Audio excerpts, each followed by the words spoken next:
everybody. Welcome to Roll with Advantage. It's so great to be here. Finally back for D&D. No D&D tonight. Let's play a different video game. No, we're here for D&D. Very excited to dive in back in the Tales of Evrand.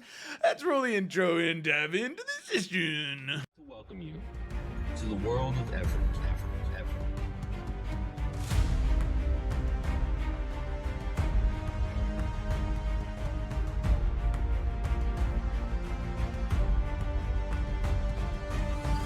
The Seekers of Insomnia.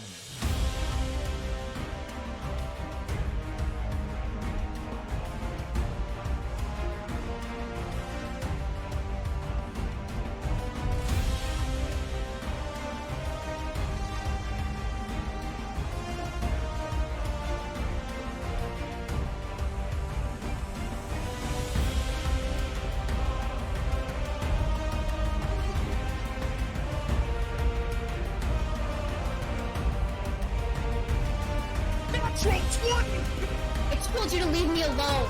I could do this. I wanted us to live and I wanted him dead. I am so happy to see you. Every party needs a pooper. Yeah, raise the blade. John, are you having fun?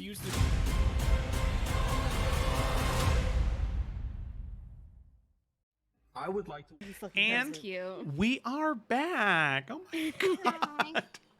Hello. Take it away, John.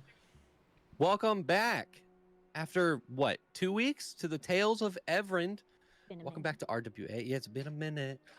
So let's just jump right into the game. Normally, we do have players do the summary, but one, I don't think I gave anybody a heads up of who's doing the summary. Yeah, it was. And two, wait, who? It was last week, right? We determined. I didn't know if anyone was ready. Last so I was week just we gonna... determined that John said he was going to do it.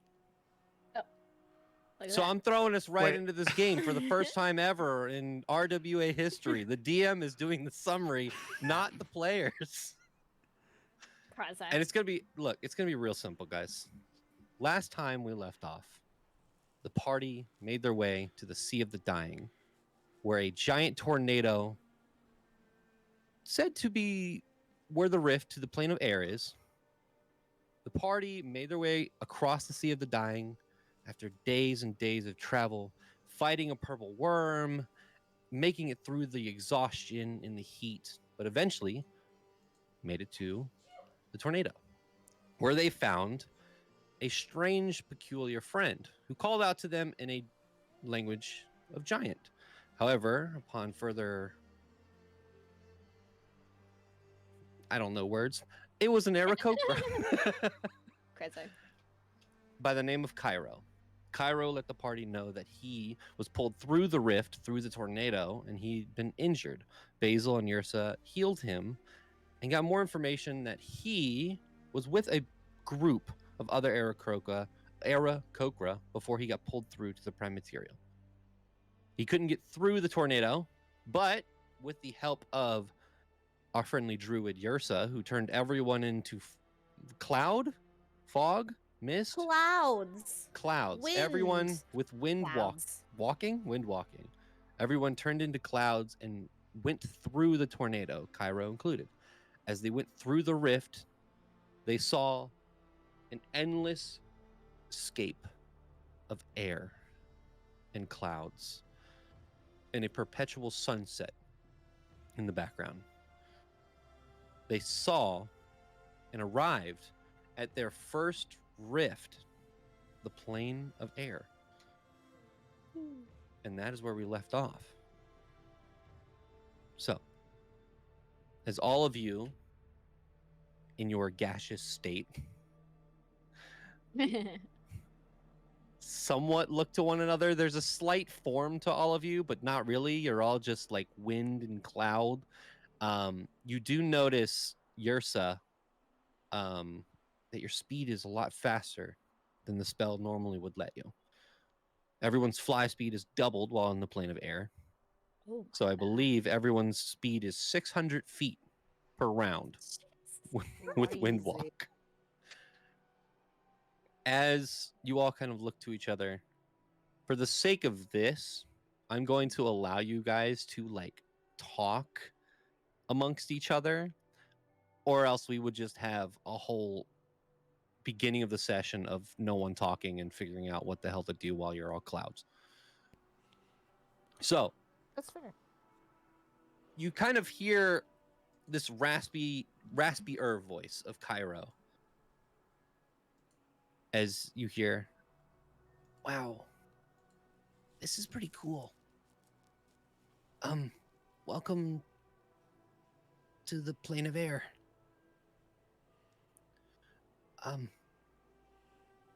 Follow me. As you see Cairo start to fly off in a direction, slow at first, so that you guys can see and catch up. But as you fly behind Cairo,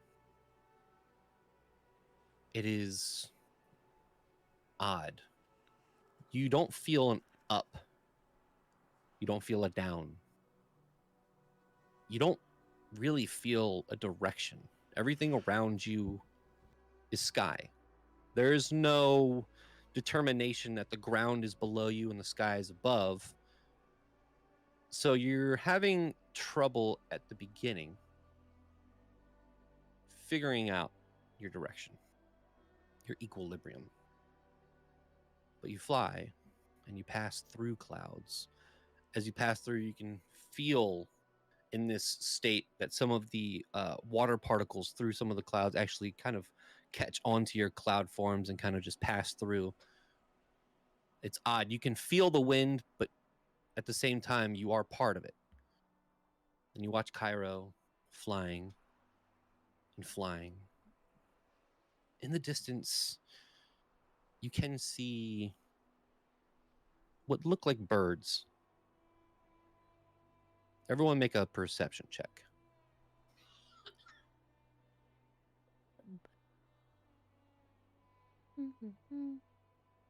Perception. Perception is what I'm making. I got a 19. Ooh. Okay. Anybody that has above a 15, which is everybody.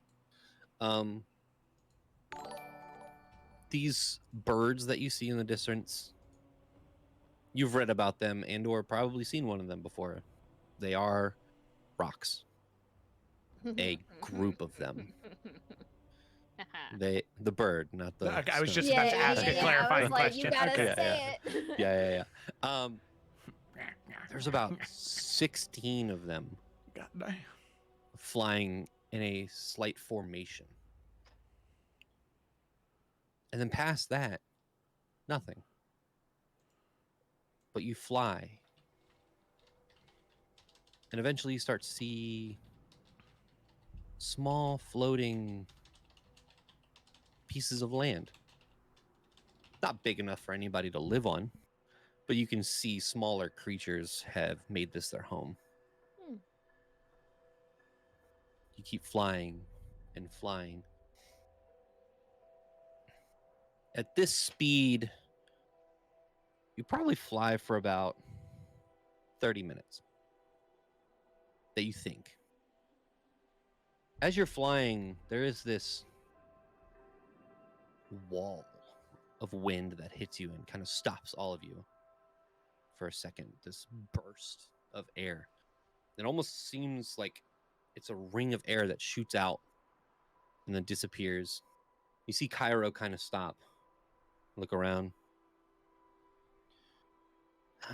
We need to hurry.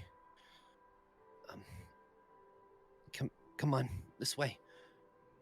He doesn't. Why do we need to hurry? Does he just keep going? Like, can't even ask him a question. Well, as he starts flying and you say that, he kind of stops and says, that was another cycle. And last time I remember, well, you'll get more information when we get home, but we're already behind about 30 of those. All right, I trust you. It's how we track time here. There's no day or night. It's always sunset. There's Interesting. The plane of air is one of the many elemental planes that you probably know: fire, earth, water. And they all connect at a point. Well, when the elements were created and the planes were created, the elemental plane of fire and water collided and created the plane of steam. And well, the plane of steam kind of just shoots off this burst of air throughout our entire plane, and that's kind of how we track time. Every one of those bursts is a cycle. Do you happen to know if there's any time dilation between this plane and the material plane? I wasn't there long enough, but your cycles are definitely longer than ours. That tear, that opened about 715 cycles ago. Oh. And you said how many cycles went by? well, that was one. But again, I don't know all the details. My dad does, but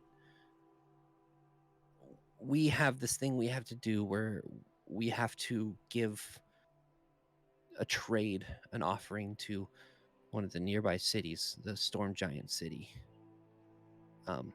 And we have to do that every 240. And I think from your day-night cycle, we have about half of that. And one of your, I don't know what you call them. It's no days. What's the longest one? A year? How many days is a year? John, would it be the same thing? And Evrand? Yeah. 365. I think you call it a month. Oh, yes. That's usually 30 to 31 days. Okay. So we usually have about 120 of those a month to you.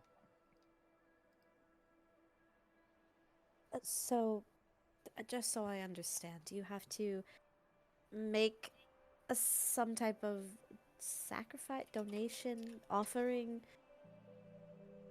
For why exactly? I don't know. My dad didn't really tell me why we had to change, but we used to have a trade agreement with The giants. yes, with the city of Cloud and Storm, or Anomi. We had a trade agreement, then the tear opened, and then shortly after that, the agreement changed. It was more of a demand. It was, we give them a resource, or they will take it for themselves. Well, that doesn't seem very fair. And what resource do you give them? Our home is built on a massive land that originates, we believe, from the plane of Earth.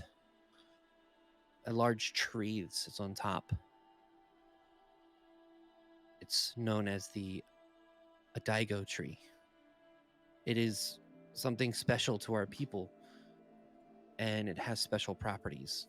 The bark and the wood. You can make great weapons out of it, build great structures. You'll see when we get there. But they use our tree's resources to build the hafts and hilts of their weapons. I see.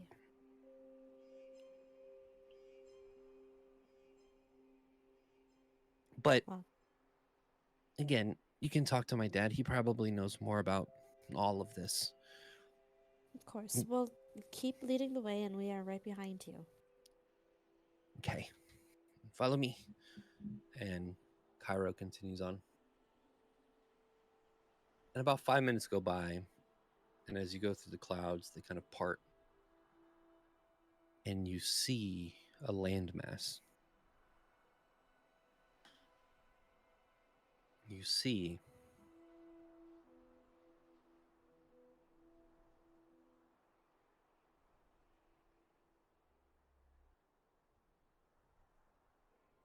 a gargantuan section of earth floating still in the air. Small little sections floating around it. It looks to be layered, about 7 or 8. These interconnecting, it looks like it's made of wood walkways and structures. But as you get closer, all of the buildings are circular in shape. They all have circular doors and circular windows. And as you get closer even more, all of these structures kind of look like birds' nests if they were tilted and made into an actual home.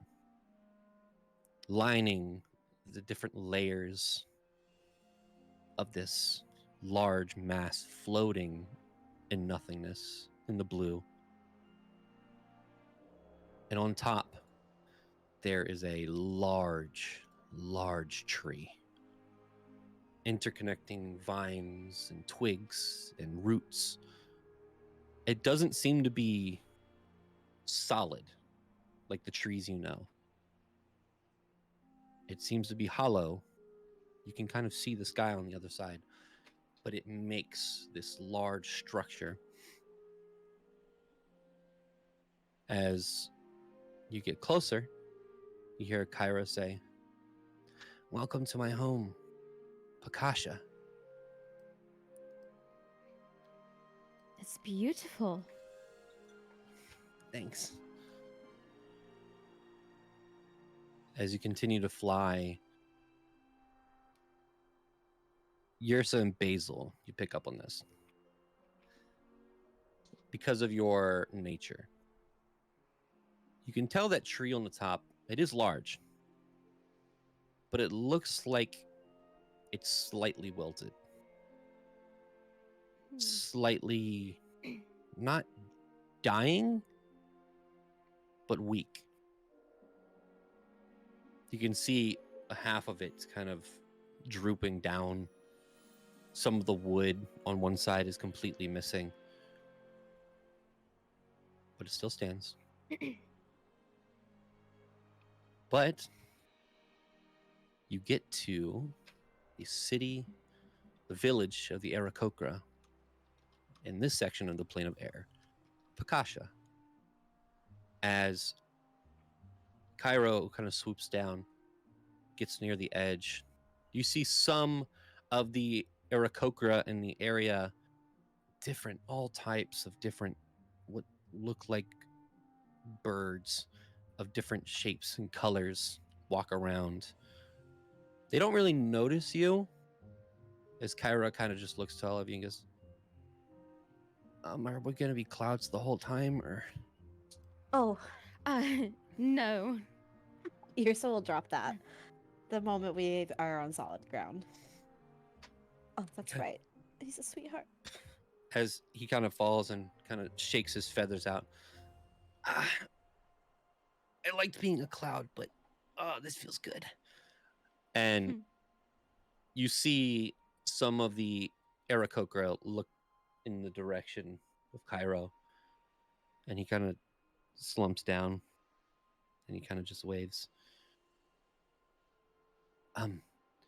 Just keep your head down.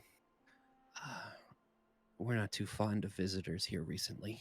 Oh, I feel like he would have said that, and Yrsa has like the biggest wave grin on her face. Hi, hello. Oh. The Aarakocra that you wave to, what looks to be this almost like gray feathers leading into white, like almost a very small beak, like a pigeon almost, just kind of looks in your direction and just walks in the Ooh. direction. Not friendly. It's again, the giants have made things weird. Just follow me and just keep your head down. Maybe wave later. And he kind of takes his stuff and just starts walking through the streets, the pathway. You get to a section that it doesn't look like there's a bridge or any kind of way to get up. And you just see out of instinct, Cairo walks over and just flies up, gets onto the next layer, looks down at all of you and goes, "Oh, can you guys fly?" Well, I can. no, but I can do this, and she'll throw her dagger and teleport up there.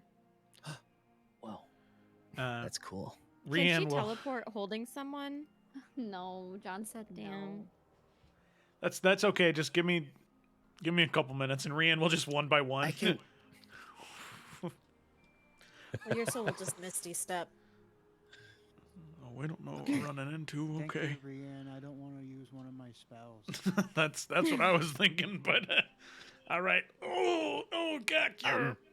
Ooh, is Gak lighter on the plane of air? I'm No. kicking my feet. Actually, no. Actually, he is. Oh, that's Everybody is. Yeah. good. Oh, okay. Yeah. Ooh, All right, that's then fun. Rian's 12 strength is enough. Then he'll just be like, oh, you're quite light, Gak. I was not anticipating that. I've been dieting. Oh, good for you. Set him down. Okay. So, there's about 5 more of those.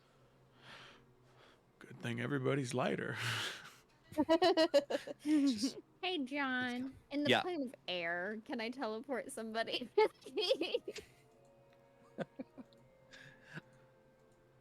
Maybe my girlfriend. I'll say in combat, no. Sure, in this. Okay. Yeah. Hazel, you coming with me? Hey. Sure. So, one layer after another. You see that all of the Aarakocra around are doing various tasks. A lot of them are building. A lot of them. And you see that they wear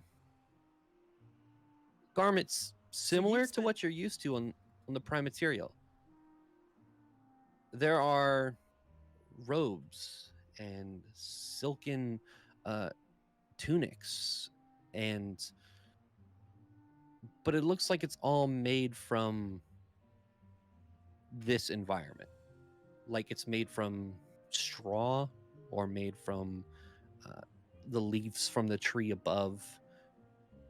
But also, it's very, very well made. It's weird. But you continue on, and you get to a large area where there is a much larger abode. And you see Cairo kind of stop and look to all of you and say, "Okay, so, I know you don't know what this means, but my dad is the commander of the Sky Guard. It's our soldiers. When I was last here, we were transporting our offering to the giants, and I got pulled through, and I know we lost the offering. Just, he may be angry, or maybe he won't be. Maybe he's excited to see me. I'm just, Well, Just- surely he'll be happy to see that you made it home safely. That's more important than any offering. yeah." And you can see that Cairo kind of like starts picking at his feathers, like in being nervous. Yeah, just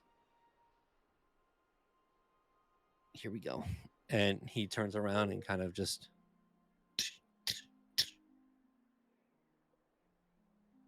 and you hear on the other side,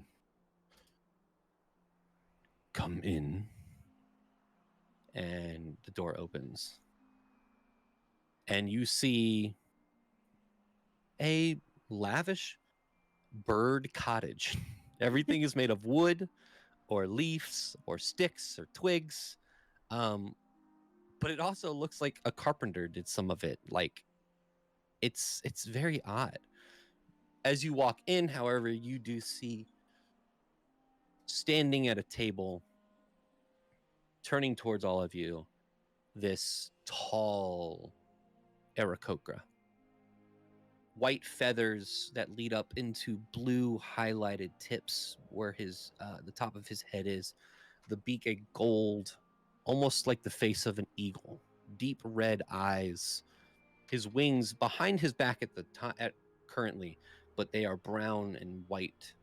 You see he wears beautiful armor that looks wooden, but also looks metal.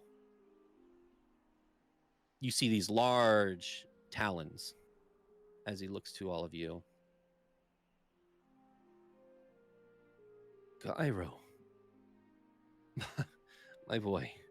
And he kind of walks over and hugs Cairo, and you just see Cairo go, "Hi, Dad. I'm sorry. I was gone. There's nothing to be sorry about. I'm glad you're back. And with company. Hello. My name is Nimbus. It is nice to meet you." And you see Nimbus. Okay. Don't mess with Dad. Reclaiming the name Nimbus, I see. Let's go.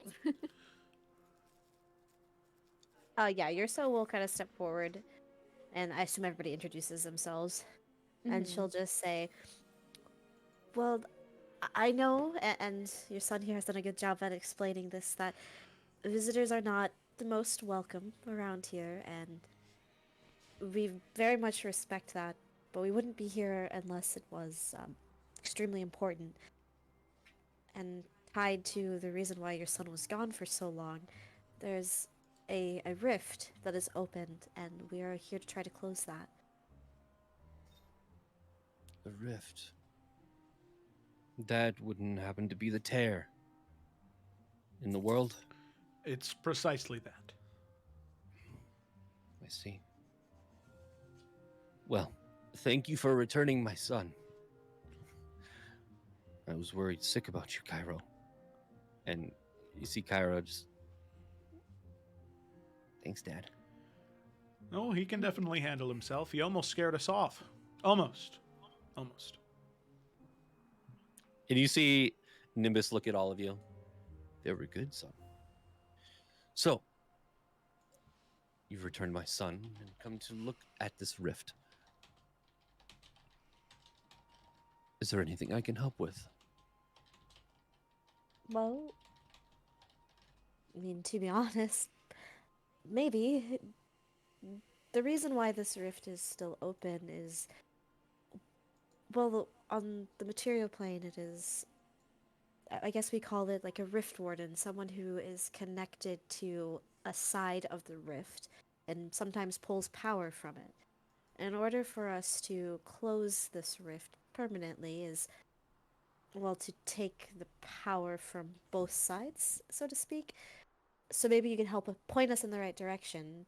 Has anyone lately seemed to have come into some great power that they don't know where it came from, or somebody who happens to know a lot about the rift, or could at least point us in the right direction of someone who's been unusual lately? Did you kind of explain, what was the guy's name that we found in... No, what's his name? Wow. Finnegan? Finnegan. Yeah, she'll explain, Hey. like, she'll use... Yeah, that guy. She'll use Finnegan as an example. I see. So you are from the Prime Material. Correct. Well, that is a very good sign already, that you have some understanding. That's great. Us on the other worlds, the planes, know about the Prime Material very well. Sure, mostly Now- negative. You see him look at you. Yep, say no more. Say no. We can keep going. I get it. I get it. For the information that you seek. Sorry. And he kind of holds up his hand and looks to Cairo and says, Cairo, get cleaned up. I will talk to you later. And he kind of gestures for everyone to hold on as he kind of walks over to Chiron and hugs him again. He looks to all of you and says, "If you don't mind, walk with me. It will put the rest of everyone at ease, them seeing the newcomers walking with I." Of course. Yeah, walking paths would be most ideal. We'll figure out if they, need a jump or two.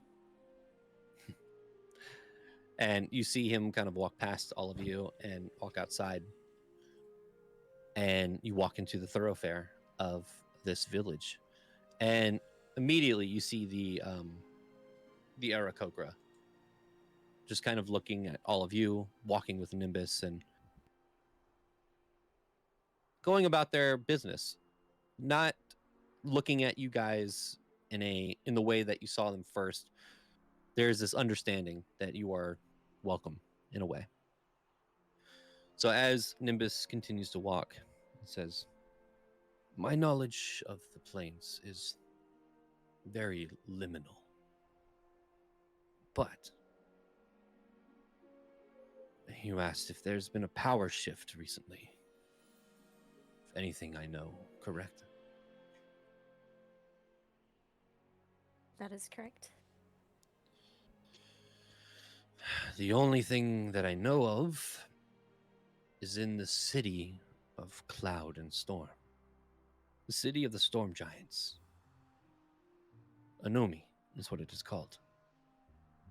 Recently, in the past 500 cycles, a new king has been crowned. This king, by the name of Zoran, took up the crown over the last king, Agnar, who was said to have been going mad, hearing voices. Zoran took his crown, exiled him, and ever since that power, ever since he took the throne, well, things around here have changed. Your I'm not son- Go ahead. No, you first. Well, your son mentioned that there was, I guess, a change in the way that you make donations to these people, and she kind of looks at Basil and then back to him. We may or may not have noticed that your tree there doesn't look like it's doing too well. And he looks up to it. Yes, the Adaigo tree.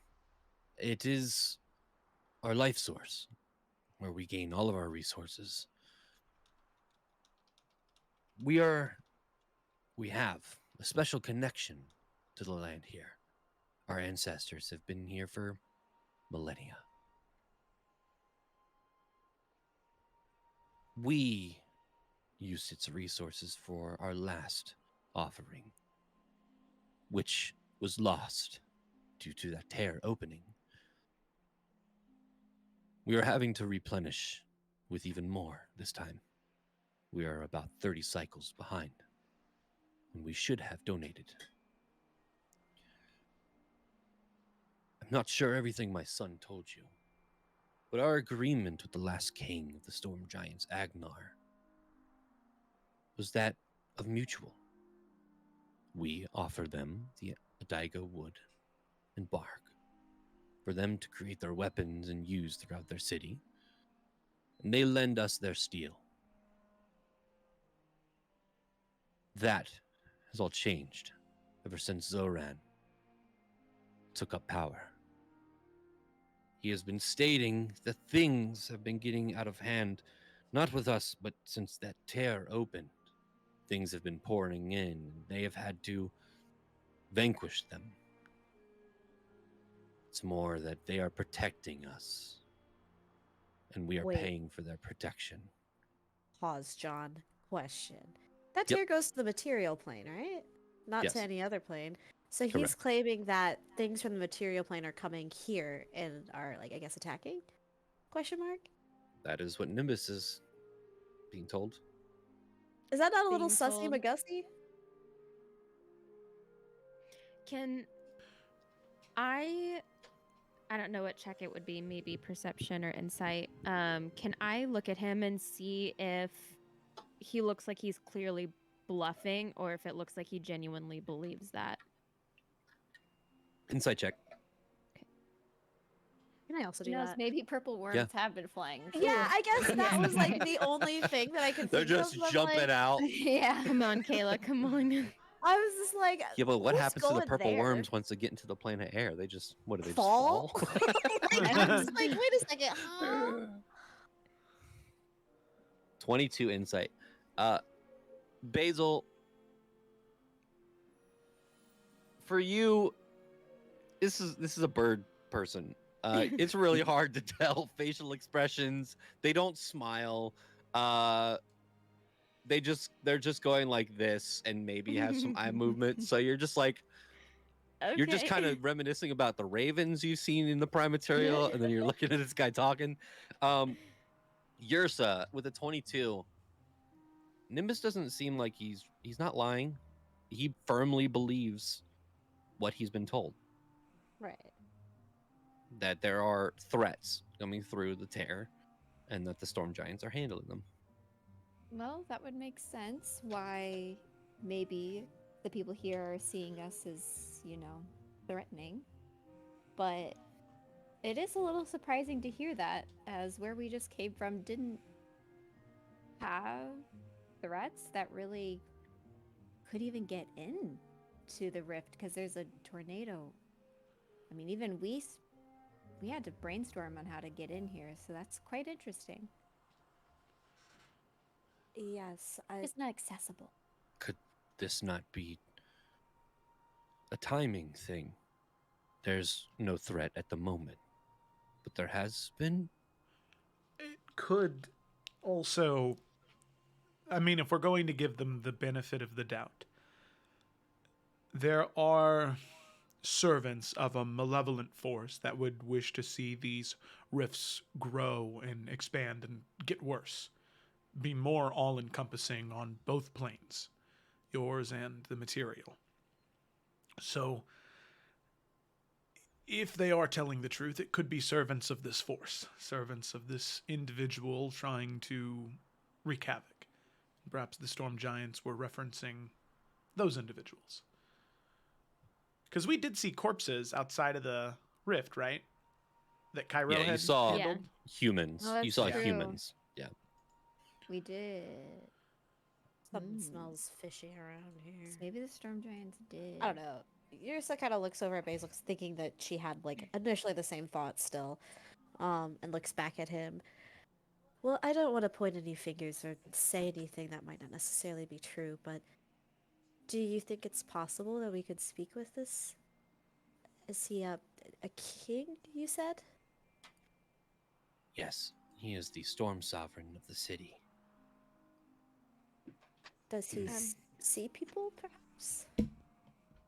Perhaps we have a contact, one of the giants, who's actually very friendly, who we drop off our offerings with. He is known as Thorim. He is he handles their laws.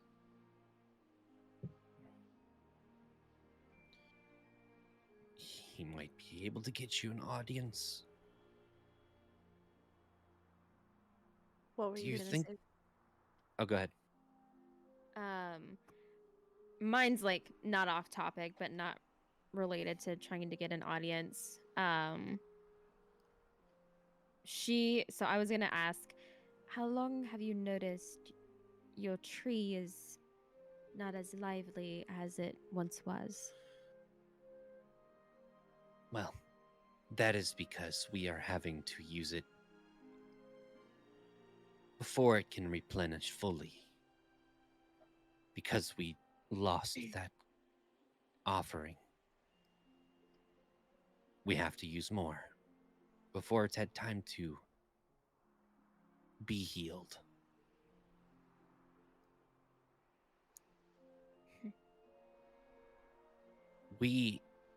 I was able to make an agreement with the giants. Allow us a little more time to gather our offering again, to heal the tree so we could get more. And Rian and Gak, and maybe Yursa,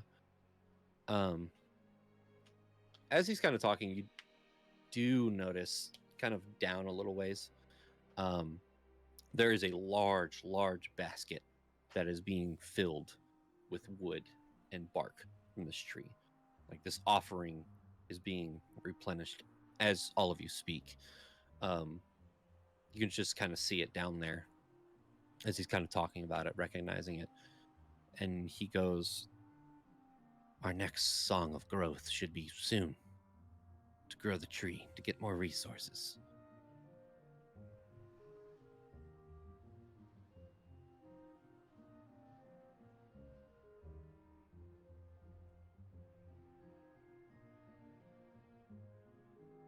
At this moment, as you're kind of walking around, and he's kind of taking you through the village, kind of going up a little bit more and more. And he goes, do you think that the giants are lying to us?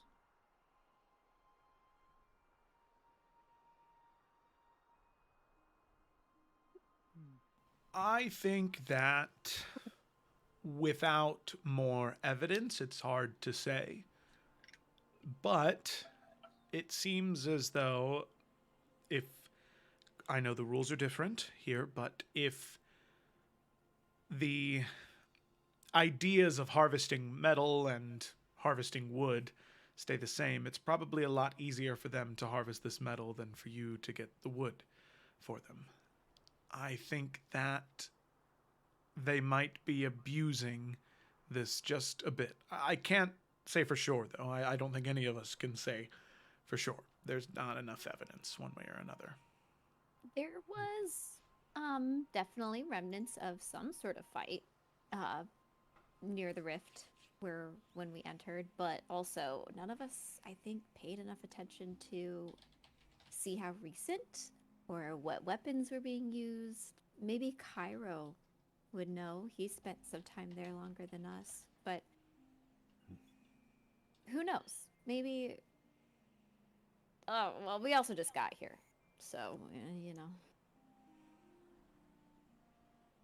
Even if. Go ahead. She was just gonna say, and we don't want to start any rumors or cause any trouble if there's none to be had. I think if we could speak with him, or even their, their connection, that might be a place to start.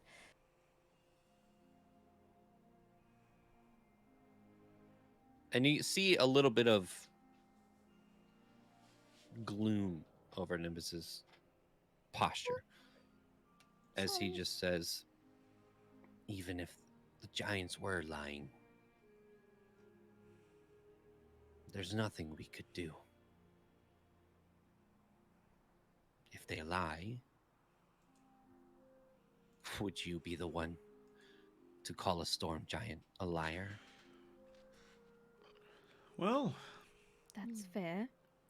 I mean, we have confronted worse, so Maybe you could be our liaison. Well, I mean, I'm surely they kidding. have to respect the fact that if they continue to take, there will be nothing left to take. I mean, that's just a fact alone. They're going to starve out your tree. So, lies or not, there needs to be some sort of amendment in the agreement you've made. I It mean, would be a better deal with them in the long run if they let it heal. And we've seen, well, at least Yursa and I have seen a situation very similar to this. And the longer it goes on, the uglier it gets. And perhaps now there might be a chance for a clean break, or at least a better negotiation.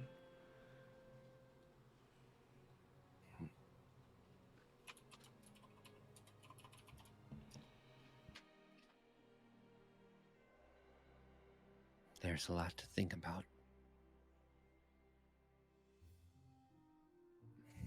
Right. And who knows, Basil is very excellent at tending to gardens and knows how to Thank heal. And you're very welcome. And I've kept many gardens, and perhaps together we could help when you called it your song of healing. Perhaps we could help.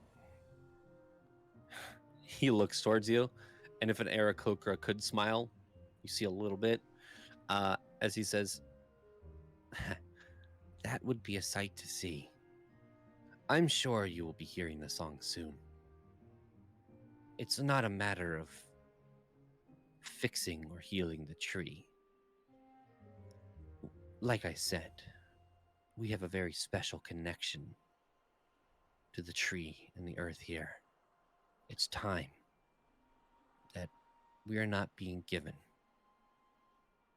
And at this moment, you hear a and he turns. "Oh, speaking of, Arathis, hello." As you turn around and you see a tall, skinny Aarakocra. You can't see their wings. They are hidden under a cloak that goes over, and the cloak has these blue and brown feathers attached to them. The feathers of this Aarakocra go from a green into a white, into a very, very sharp bill, hook-like bill, yellow, bright eyes. He has patches and belts and what looks like herbs and almost magical items on him. The face kind of looks like almost like a parrot. Oh. As you see Arathis, as he says, Ooh. hello, Nimbus. It's nice to meet all of you. My name is Arathis. Arathis, well, we don't have last names. Oh. I've heard from the Prime Material, all of you have last names? Yes, it's to Well, keep like a family name for generations. not all of us, but I Mm, mean, mm. all of us do now. Not all of you. That is fascinating. And you hear Nimbus go, "This is not the place for this, Arathis." And Arathis goes, "Sorry. Nimbus, we are getting ready for the song. I was told to let you know that we will be starting soon. And it is nice to meet our guests." And all of you introduce yourself. And he says, "Well, I cannot remember the last time a Prime Walker has seen the song. Enjoy." And Nimbus goes, "Thank you, Arathis. I'll talk to you soon." "Very well." And Arathis walks up past all of you, up another layer to the tree. And you see Nimbus kind of lean back and look up and just kind of nudges all of you to kind of look in that direction. You see Nimbus looks more towards Basil and Ursa, knowing their connection to nature. And then you see Arathis take his place next to 9 other Aarakocra of different shapes and colors, all of them kind of wearing the same garments as Arathis was. All of them wielding this staff. Each one of them placed their staffs in front of them into this, what looks like a rock that is hollowed out to hold the staff in place. All of them spread out in an equal spot. And you see them all just kind of look up towards the tree and hold their hands up. And you hear what sounds like bird calls at first. They're beautiful and in time and melodic. It's reminiscent to birds that you've heard from the Prime Material. but then they kind of start to warp. Maybe from magic, or maybe just from these creatures themselves. But it starts to turn into sounding like wind instruments. As you hear the wrong song, as you hear this beautiful melodic tone from all of these Aarakocra, these 10 sages. And then as they are singing, you watch them start to dance, flowing their feathers through the air, almost cutting the air like swords, but in this beautiful flowing dance. They start to turn, and you watch this green energy release in this pulse. And as it hits the tree,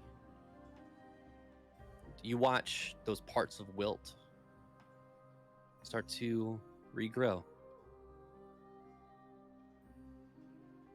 And there's life starting to be put back into this tree. And you watch these 10 sages dance in a circle around the tree in this beautiful choreography. And they sing. And as they get back to their staves, they raise their hands again, and there's a beam of green, yellowish light from each one of their staffs that pours into the tree itself. And you watch that hole in the wilt from the tree start to close up, and the tree become vibrant again. The leaves grow, the tree gets larger. And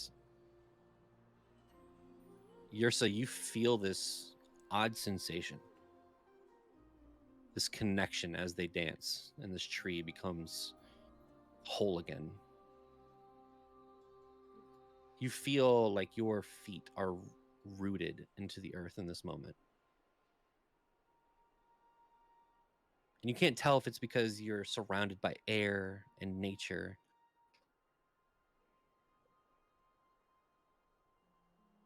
But you watch these Aarakocra heal this tree completely. And they grab their staves and kind of slump over. As you can tell, it takes a toll on their body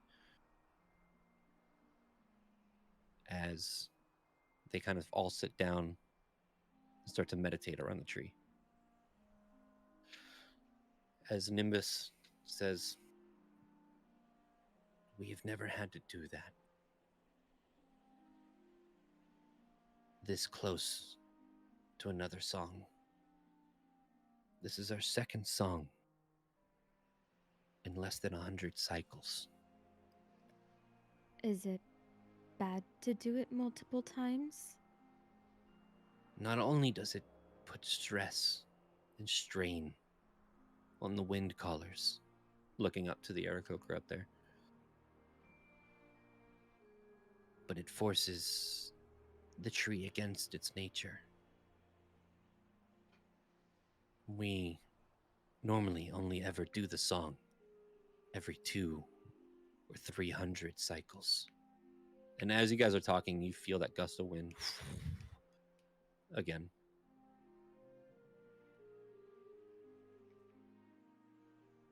I know that you are not from here, and our problems are not yours. But if you plan to head to the city, it would be an honor if you could accompany our offering.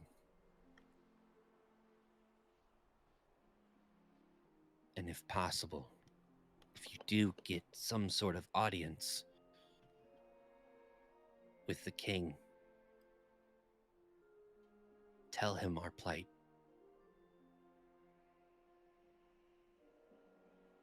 Absolutely.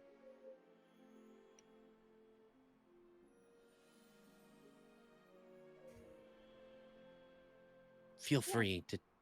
Oh, go ahead, Ina. Oh, she was just gonna say, yeah, we can help you out. Feels like we both need to go the same direction, so might as well. Good. Our offering should be done in about 5 cycles. Take all the time you want. If you want to leave before then, I can point you in the direction. Make yourself at home. Thank you. Thank you. I know you said you guys don't get visitors a lot, so is there like an inn at all? We can find a nest too, you know, like No. A place where travelers stay. We do not get many travelers, and if one of us needs a home, we build it. Oh, and then you just leave it there when someone's gone? Or I guess no one really leaves. Right. Well, we would be more than happy to help put together our well, own. we could just camp. You know, you got just a space. I would hate to use your guys' resources. There are places that you could camp. Yes. I feel like we should just camp because the whole thing is that they don't have resources. So I would hate to, you know. I know, sorry, they were just scared of us, and so I wasn't wanting to just be out in the open. And now we're just freaking like homeless people on their porch. Like, But we could do, yeah, we can camp what about instead. one of those little islandy blue blobs? Can we? Is there like a one that's empty? Can we stay in an island bloob? He looks around. That one. And he points, and you see there's a very small piece of Oh. floating island that Feels looks good. like it's too small to build like an actual house on, but you could sit there and probably sleep there and chill, but Might roll off. Yeah, I was like, does anybody roll in their sleep? Right. Might have to build a perimeter around. Right? Nimbus, yes. how would everyone feel if we were to camp out, just because we would kind of be out in the open? They will not care. They have seen all of you with me. They respect me. You will be fine. Plus, you are not blue or 20 feet tall, so you are not associated with the giants. Ursa looks to Gak. I'm like, some of us are kind of blue. Looking at Da-ba-dee-da-boo-da. Gax, it's like, damn, these guys must be really blue. They're from the deep Promise I'm south. not like a kid one. He looks to all of you and says, as you know, the plane is not like yours. To get over to that rock, you'll probably want to start practicing this. Just think about moving, about taking yourself to that rock. Oh. All right. That's And that's new. Gak's gonna something do we it should- right now. practice. Okay. Are you thinking about going to the rock? Yeah. Okay, Gak. As you do that, all of you see Gak slide across the ground slightly. Ooh. Just slightly, doesn't go all the way. It looks, yeah, it's like about 5 feet to the left. Hmm. Oh. How'd you do that? I thought about it. Oh, let me try. I want to try thinking about it. I would say be careful. Have Okay. your little teleport dagger out because Okay. I only went 5 feet. So if you go like more and then it stops, it won't be good. Mm. It does Good work call. better when you Your feet are not on the ground. Ooh, works better that way. Oh. Gak's What gonna if- jump. Okay, as you jump, Gak, and you think, what direction are you thinking? Whatever direction the place is, just like the rock, the floating rock. Okay, so you jump and you watch Gak like start to hover in the air and slowly, like in Willy Wonka when they take those Fizzy lifting drinks. yeah, Oh, Gak starts to float in that direction. oh, that's cool. Wait, let me try. So Enid's gonna jump and try. Okay.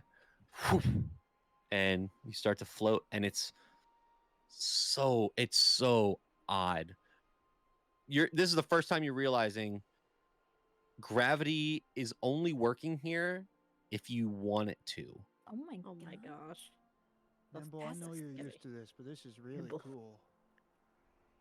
Enid's gonna like do a swim through the air, kind of like backstroke, and be like, "Guys, it's better up here. Come on." You guys Enid's see Gak- backstroking and moving like a centimeter. Yeah, she's Gak not is going very just spinning as fast as he can. far. Oh. It's just like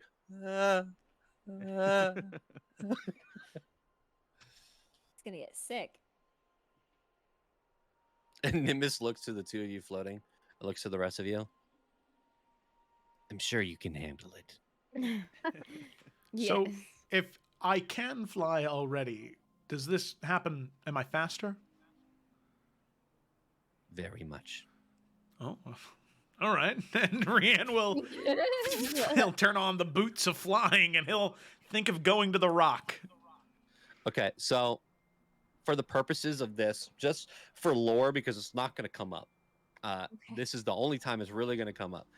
The way the plane of air works is if something is sentient and it thinks about a direction, it can fly. It can move in that direction. That is why the floating island you're seeing right now is quite literally still. It's not moving in a circle or like slightly turning. It's not sentient. It has no brain. It cannot move at all. So anything that has no sentience cannot move and just stays in place where it was. That's wild. But So, if you have sentience, you can figure this out and learn.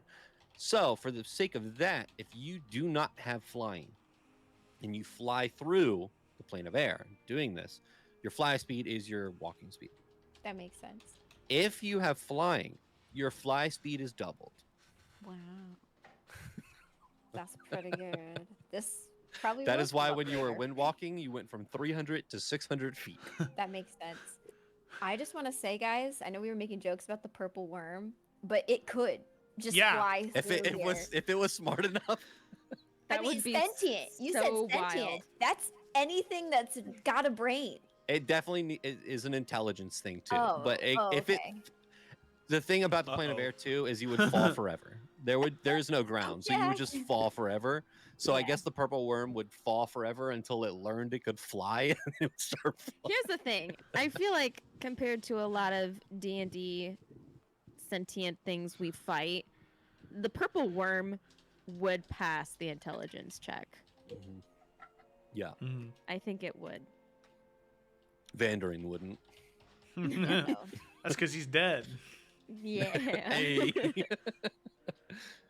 So Rian, do you just click your boots of flying, or do you get on Hikari? Oh, Hikari flying around here. Oh yeah, You I'd let her probably summon stretch her Hikari. wings. So that way she doesn't need the divine energy. She can just fly on her own. Oh. What a beautiful lady. You see that Hikari as soon as she comes out, she nuzzles into you, Rian, and kind of looks around, and you see her wings extend fully, like she's stretching, and she meets eyes with Nimbus, and Nimbus looks at her, and they just kind of look at each other. What is that? Is this like a goofy Pluto situation where there's like yeah, one anthropomorphic and one real animal that are yeah, like... yeah. It is it's a griffin from the Feywild. Their name is Hikari. Well, at least that's the name that I think they'd like to go by. Nimbus is just staring at Hikari. Very well. I take my leave. And he just kind of backs up slowly and walks away. It was a very odd moment. Yeah, it was a bird person looking at a bird thing, and it was just like, the fuck's going on here? Wait till it meets a raven. Yeah, I was like, what the hell is he gonna think when he sees a cockatiel? They've got like the same name too. I don't know. That's weird. So, Rian, as you get onto the back of Hikari,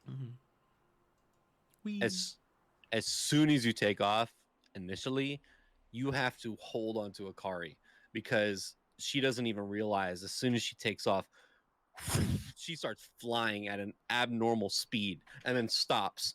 And both you and Hikari just like, all right, got to get used to that for a second. And then all of you watch Rian, Hikari kind of, without you really gesturing her, she just kind of starts flying. Like she starts soaring through the sky, and you're having to hold on a little bit. There are times when you think you're gonna fall off, but Hikari wouldn't let you. And you just kind of watch Rian be dragged around by Hikari in the air and flying in a circle. I feel like it's giving How to Train Your Dragon.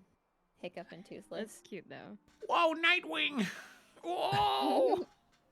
And Hikari gets to a point where you think she's satisfied, and you kind of gesture her down towards this small little floating island, and she lands. And as you get off, she kind of nestles into you once again, Rian, and kind of wraps her wings around you, and almost in like a hug, and just kind of sits there for a minute, and then plops down and kind of looks up in the air because there is a perpetual wind. So you just see her feathers kind of flapping in the wind as she's just kind of looking up, taking it all in. And Gak, you were still floating in a circle until you choose not to. Basil, you eventually jump up and start to float. And Yursa, are you doing that as well? I know you can wild shape, but I figured you won't use this for that. I will hold on to my wild shapes. Okay. So as you jump up and you start floating, all of you float over to this small floating patch of island. And as you make contact with the ground, you look back and you see the floating island of Pakasha. And you guys you have a moment to yourselves. Do you think we're able to float while we're sleeping?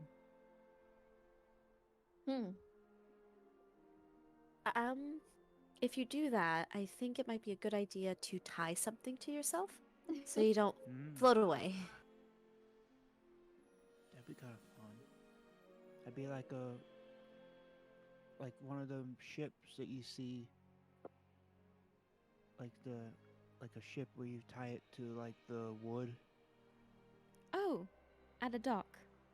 Yeah.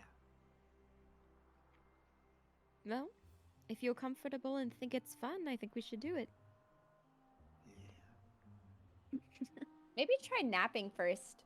You know, see if you can even get comfortable up there in that way. I'm comfortable. You see as he's like just cartwheeling through the air.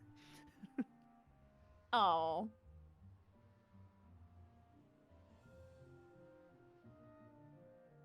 All right. Well, I'm gonna do some gay shit, and Enid's going to leap up and reach out for Basil's hand and be like, "Come on, let's go!" And then Aladdin and Jasmine, I can show you the world vibes. Not even gonna lie. Amazing. We be in Basil cheese. will partake. Peter Pan, we can fly. We can Oh yes! Come on, Wendy, darling.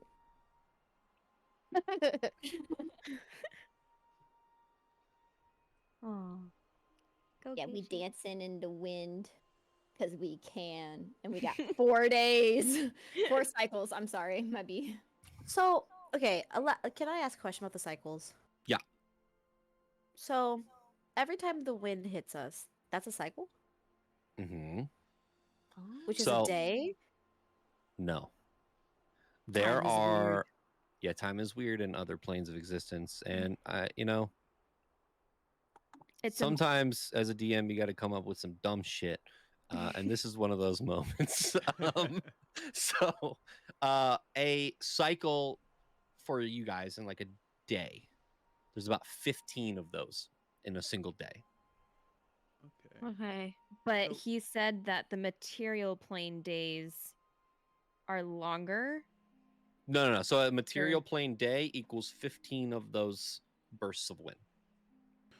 How So, many bursts of winds is equal to a plane of air day, though? There are no days in the plane of air. It's a Okay. perpetual sunset. I guess what I'm trying to figure out, because Rachel is stupid, like, just want to make sure when we get back to the material plane, is more time? Would it be like more time has passed? No, not necessarily. Again, so just so I can put this, Time so doesn't one move differently. They just have different names for how long things are. and different ways to determine Okay. how it works. Okay, cool. Gotcha. So- For some reason, yeah. I just was So not getting again, one day in the prime material equals 15 of those gusts of wind. So once you get to 15, it's been a day in the prime material. that. Okay. But it's still like a minute is still a minute. An Mhm. hour is still an hour. They just don't have those names. 'Cause Yeah, the they sun don't have those doesn't move. names, or they don't have a sun night Okay. or day I have night a cycle. follow-up question then. Yes. So, when he said blank will be here in 4 cycles, did he mean 4 their day cycles or 4 cycles of wind? Say that again. Okay. So you said what's his name? Why is did I gonna- make this? You said what's his butt is gonna be here in Nimbus. 4 cycles. Now you use the cycles a lot. I just want to know when they mean like 4 cycles. Do they mean like a day of 15 cycles of wind, or do they mean 4 cycles. 4 No, I feel cycles like of the wind? So he'll The be wind's here gonna in blow 3 more times. 6.4 hours. Who So will be someone's here? what's his butt? The guy that we need. No. So the liaison. no. Yeah. The offering will be done Oh, that's what it was. collecting at that time. They said that they were what was it? 30 cycles behind schedule. Yeah, but So about okay, 2 days so- behind schedule on the offering. But Okay. you're waiting here for 4 cycles at least to Okay, help for them the offering transport. to be done, and then after that, we meet up with Thorin. So we don't have that much time. So we really didn't need to camp out because it's like what, half a day? It's even. yeah. So one cycle is an hour and 36 minutes. Okay, so we're talking hours basically, like hour and a So half. we're just hanging out. We're taking a little Yeah, sit. we're chilling. Yeah, okay. Or a gotcha. little float, you know? Yeah, float, sit. So no, ain't no naps or camping needed. I see. And I just misunderstood. to say it again, he did mention that it has been, oh my god, where's my notes? It has been 510 cycles since the new king has been in power, and 715 cycles since that tear opened. So it's been about, if you kind of calculate it, it's been about 2.5 months since that rift has been open, and about a little over a month, a little bit, well, it's a little bit less than a month that the new king has been in power. Less Wow. than an Evrand month. Correct. More than an Earth month. Yep. Time is weird again. We got Wait 3 until we get different into the time periods we're figuring wait out until we right get now. into the Feywild, guys. I'm Well, I excited. mean, I will say, like, once cuties are done being cuties and they float back down. Yeah, we'll float back down. You saw me kind of look at Basil, and I kind of looking at her and then addressing everybody. And maybe I feel like maybe Basil, you were thinking the same thing. But something doesn't quite add up, right? They can't possibly keep wanting to take from the tree knowing what it's doing.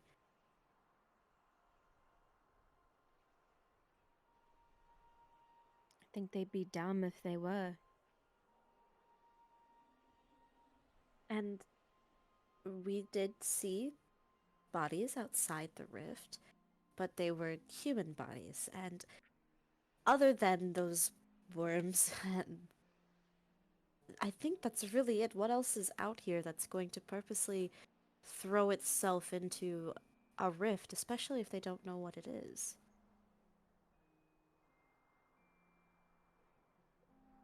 I mean, and I don't know everything, but from all the time that I have watched over the rift in Lunaria, never once have we willingly wanted to go inside. And I can't imagine anyone or anything from the material would just blatantly go inside a portal to who knows where. I just find it strange that someone is claiming that's what's happening here. But I don't want to point fingers if maybe we missed something on the way in. Or, Brienne, like you said, maybe this is more Demogorgon at play.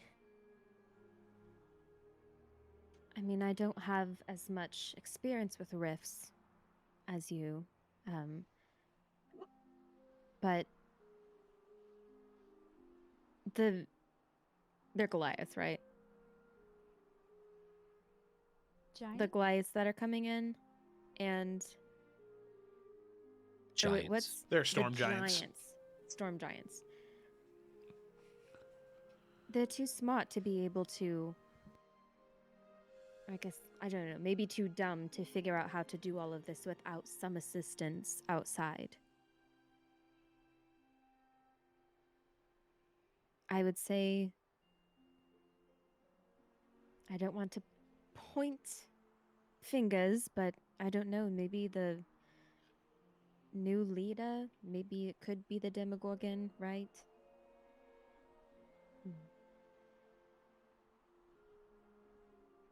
At this point, it feels hard to know who to trust. I agree. I just think when we go, we should just consider all options, ask lots of questions, and it seems as though the people here have been very much tricked into, maybe trick's not the right word, coerced very sternly into doing something that is really hurting them. And I would hate for them to try to pull something over us as well. I mean, we heard them say that no one goes in or out, that they're pretty much there forever, so either that's something new and they just grew accustomed to it, or it's how it's always been and they had it threatened.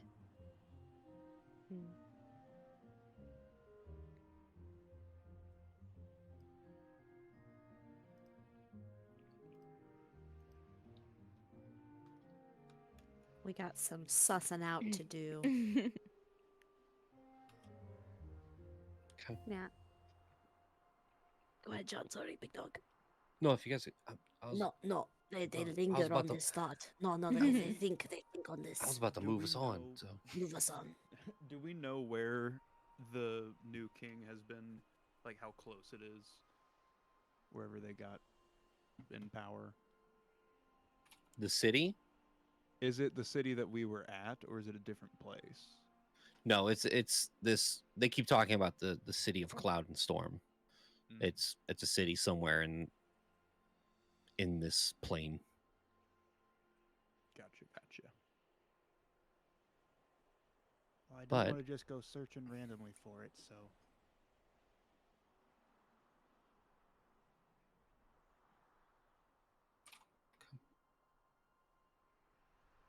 So,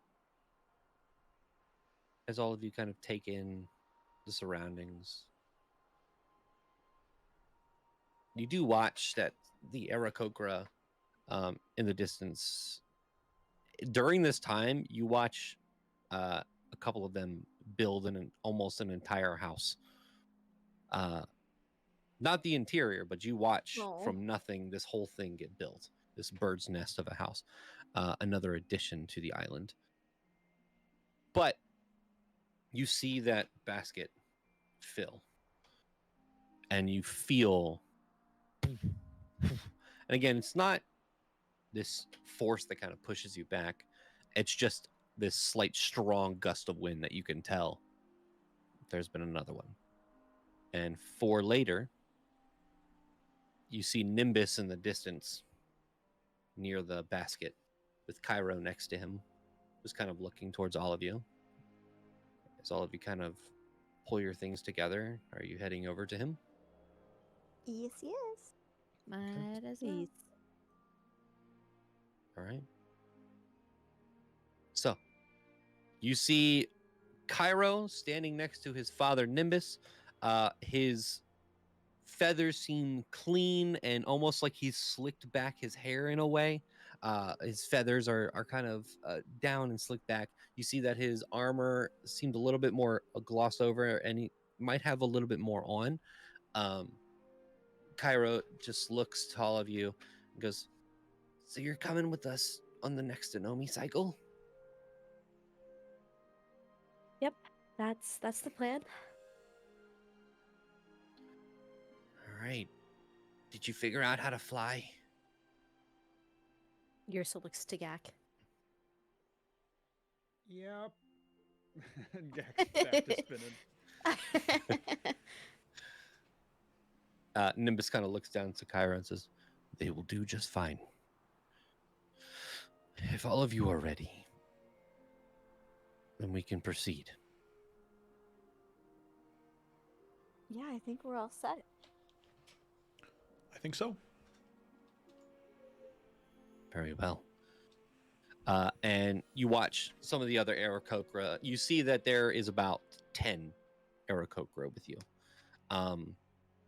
About 5 on each side kind of pick up the basket with their taloned feet and start to fly into the air. As Nimbus kind of picks up as well, Cairo next to him. You do see Cairo needs a running jump, and you can tell his right wing, even though it was healed, seems that he's always had this slight he has a smaller right wing than the other, almost like He has a Nemo. lucky pin. Yeah, I was just thinking That's so that. wholesome. Oh, I love him. As he starts to fly, and you realize eventually all the Aarakocra just stop flapping their wings to get into the air, and they kind of just almost like planes put their wings out and start flying forward because they can just will themselves in that direction. But Rian, are you in the back of Hikari while this, or are you just flying? No, I'd be on the back of Akari. I mean, I would definitely keep Akari out so they can fly freely. Okay. So, as the rest of you pick up, you start to fly. And you watch as the island of Pakasha becomes smaller and smaller in the distance.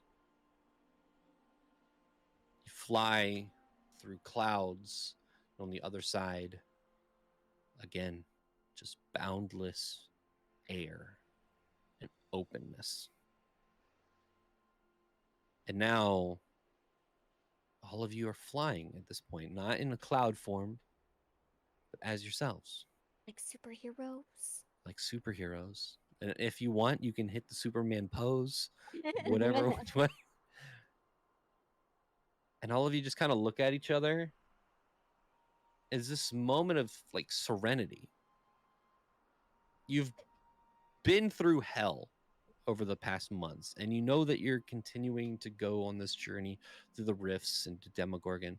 But in this moment, flying alongside these Aarakocra, flying through the plane of air, you can't help but think, thank God you chose this one first. Yeah, this is really pleasant. As you continue to fly and fly, you pass the area you think where you saw those rock, the bird, not the boulder. You do see other creatures in the distance. Who has a high perception? Is that Gak? Gak, you have the highest perception? I think so. Passive. What's your... Pretty sure. Because I have Yeah, a 20, feat. 24, I have yes. +9. Oh, Sorry, you said passive. Yeah. Okay, I only have a 19. Gak, you're the only one who sees this in the distance, and it's so hard to see. But because you have a passive of 24, you see this white and almost pearlescent scaled creature that looks like a snake, kind of just going up and down its body, the head continuing to stay in one place, these large horns behind it, and these almost antenna kind of flowing behind it.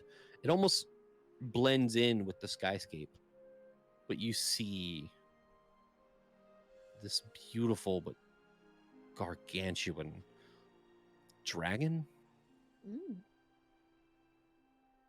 And for those, it looks like what you would depict a Chinese dragon, this almost snake-like creature with no wings at all, just arms and just a long, long body. It's beautiful. Go ahead, Gak. Oh, Gak would just point it out to everybody. Try to say, Do you guys see that over there? Is that one of the purple worms?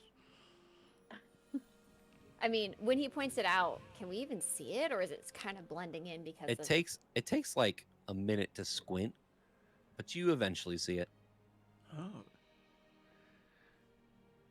It's pretty. Not a worm.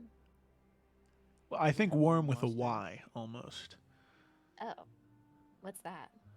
It's a synonym for dragon, just when they're all long and twisty like that. You know, here in some parts of the world, they're celebrating the Year of the Dragon.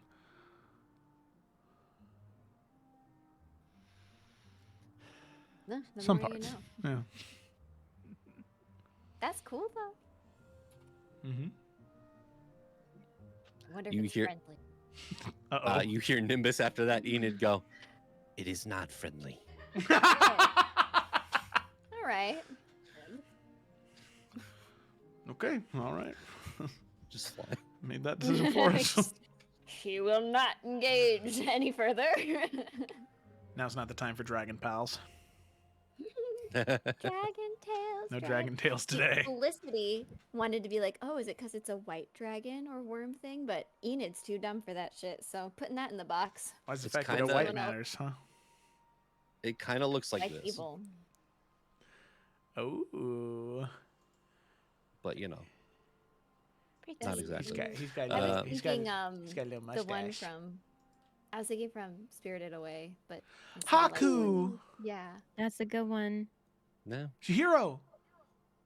I'm the Ohaku River, Shihiro. Okay, sorry. it's Thanks, that Phil. thing from Neverending Story, just flying. Yeah. Oh, Never-ending story.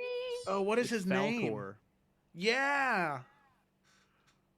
But a Let's lot more dangerous. go. Oh. I think we So- should say hi. Okay. Let me derail everything. So, as you continue flying, you do see you pass by the tear. And you see that there's a small crackling storm around where the tear is. And almost like how you can see heat coming off from the sands in the desert, you can see that heat is kind of coalescing with the air as well and kind of creating this slight steam where you can see that the rift is pulling in air from the plane, creating that tornado. As you continue, you come to what almost looks like a wall of clouds. The only reason you think this is because around you there are barely any, and then immediately in front of you you just see looks like a massive cloud. And as you were flying, Nimbus kind of says to all of you, "We are almost there. One rule with the giants: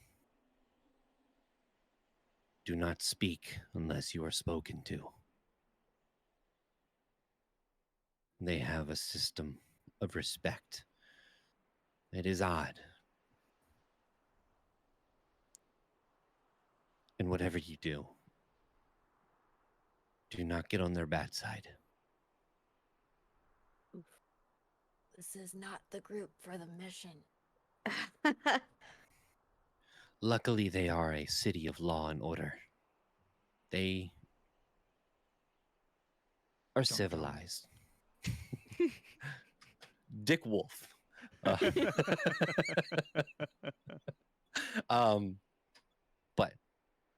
with that, you continue flying until eventually you fly straight into the clouds. And there's an immediate reaction all of you have is as soon as you fly into the clouds, there is this darkness.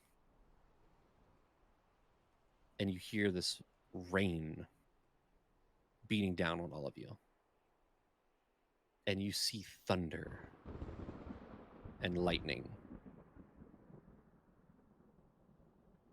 As you start flying through,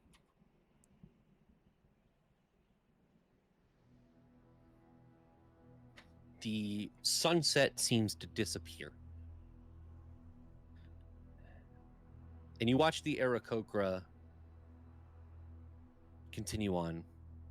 And Nimbus just kind of calls out and says, "Do not show fear. Do not falter. Just keep flying forward. It will not harm you if you do not." And he just continues to fly. I need everyone to make... No wonder Pyro fell. What the fuck? I need everyone to make a wisdom check. Uh-oh.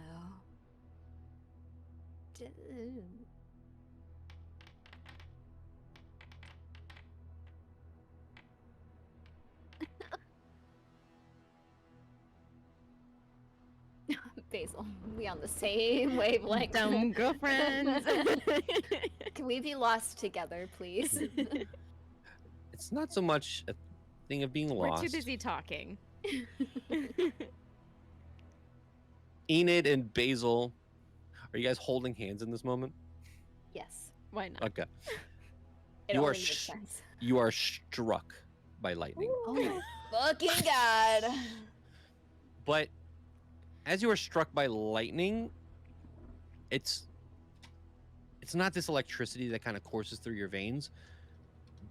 It's almost like this thing is trying to peer into your strengths to figure out if you are worthy of even going through the gates. Jesus. Oh my god. I need you to both roll your best stat as a check. And by stat, do you mean just like of the 5 or from Yes. the whole skill thing? Okay. From the 5. As a check, not a saving throw. Correct.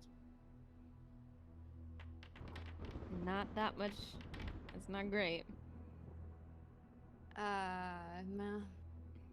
Please be worthy. I will fall from the sky. Basil, the electricity, the lightning kind of dissipates from you as you feel this wave of acceptance, but not an acceptance of like you're being accepted by your friends. It is more so an Threat? inconvenience of acceptance. Enid, you don't get that same wave, but you just succeeded on the check. Oh, good. You take 6 points of lightning damage. Okay. It's a good first impression, you know. Didn't even make it into the city yet. And as the thunder and lightning clatters around all of you, the darkness, there is an immediate reprieve. As all of you exit the gates of the city, and there is light that hits your face and you see this beautiful city that looks like it was made of marble, but shaped by the clouds. The structures look almost Romanesque, Greco in a way. These colosseums, tall and intimidating, but rounded and beautiful. You're not sure what you expected to see a city built by storm and cloud giants. This probably was not it.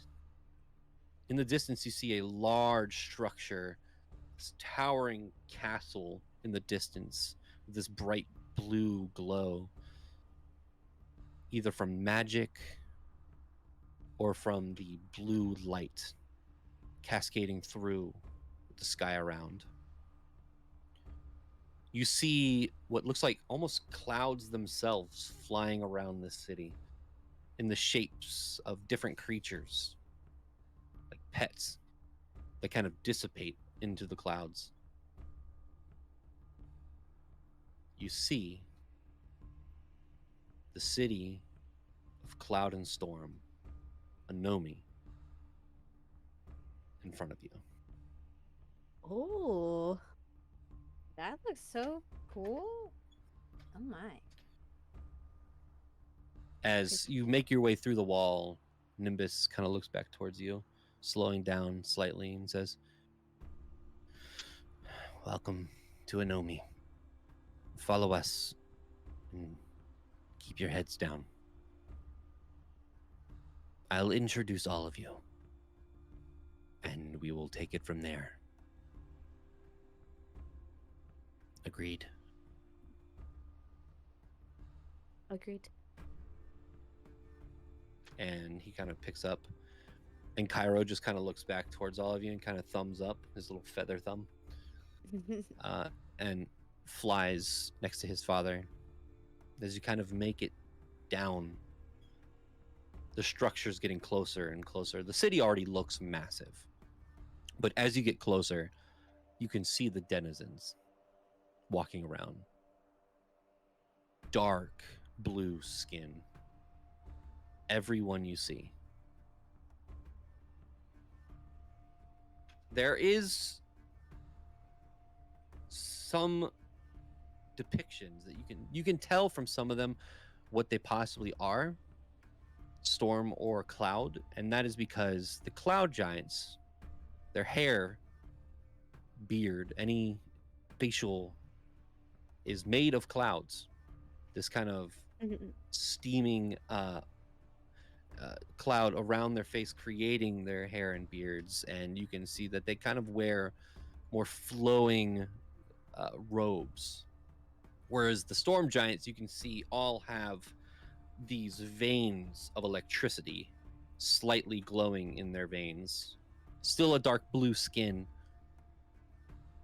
but you can tell this coalition of giants. The storm giants seem to wear a little bit more armor, more intimidation.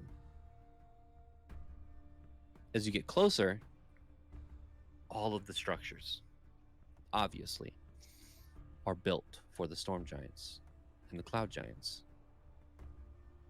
And you can tell that each one of these individuals, even on the shorter side, are at least 18 feet or more taller. Oh my god. In the city represents how they live. The structures are abnormally tall. The doors, you could not even reach the handle if you wanted to. The streets are what looks like half a mile wide. And as you land, you see that there is a couple of these giants, their arms crossed, these large broadswords and or spears next to them, looking towards the Aarakocra and all of you. As you land and you see Nimbus kind of bow and says, we have our donation for Thorin. And all of this one storm giant who has a little bit shorter of a beard, and the hair is kind of pulled into a ponytail. You can see scars across his face. The armor is beautifully made, impeccable. If Gideon were here, Ryan, Gideon would be in awe. It is ridiculous how amazing and beautiful this armor is, and these white sashes and clothes that these giants wear. As the giants look towards all of you, this one says, "We will gather Thorin. Stay here and wait. Do not move." And Nimbus kind of bows, and the one walks off, and the other two stand there looking at all of you. Their eyes, this piercing blue, no pupils, it's just pure blue on their blue skin and their white hair and beards. With that, I think that's a good place for us to take a break. Wow! Thank you. Spicy, spicy. What do you We will mean? I be think back. Basil would do great here. If Unleash we her. want to make it out alive, keep Let's me be on a back. leash. Let's be back at 35 your time, and then we'll continue on and see how things go in this city of giants. Woo!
All right. It's getting hot in here. We're back. We're back. Welcome back to the Tales of Evrand. Let's jump right into Tales this game. to the Tales of Evrand. Sound like a country song. Let me take a drink. Sure, we can sit in that for a second. Oh, that was good. There we go. Can we get the? Can we have the? John, can we do the mid-session summary in the style of the old man goat song from Hoodwinked? Oh, Yeah, go ahead, Nick. Well. that's such So. a specific reference. Continue, sorry. Diving back into the session. That's what I'm all about. As the party made their way to the city of Cloud and Storms, a city known as Anomi, the city of the storm and cloud giants in the plane of air. Passing through the small gauntlet of their walls, you make it to a platform where three giants look towards the Aarakocra and the party, one of which goes off to find an individual known as Thorin.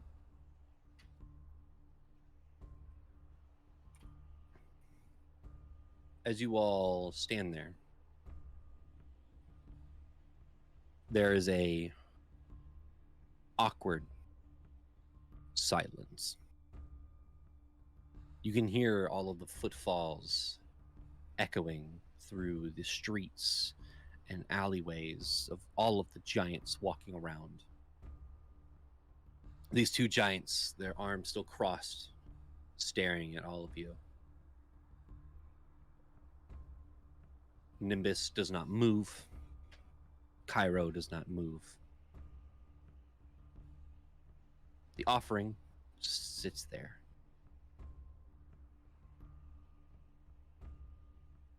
And no one speaks. Until eventually, you hear two sets of footfalls.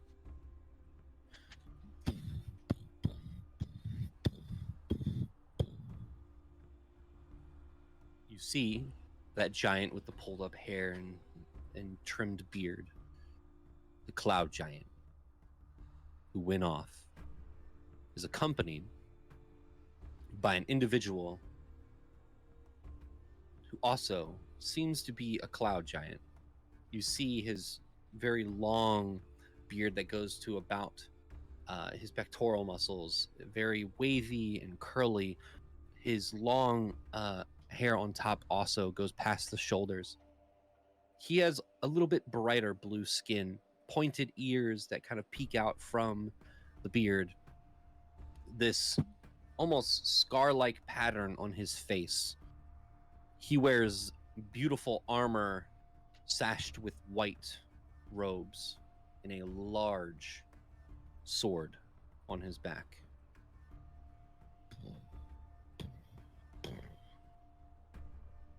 As he stops and looks to Nimbus and says, "It is good to see you again, Nimbus. I hope the journey was not treacherous." "It was not, Thorin. Thank you for your hospitality." And you see in front of you Thorin Skyweaver.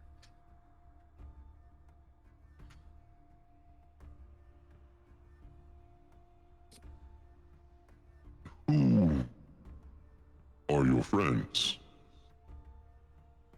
If you would like to introduce us. Yes, these are Prime Walkers.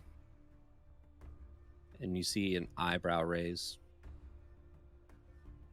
They saved my son, who was pulled into that tear when it opened and lost us our last offering.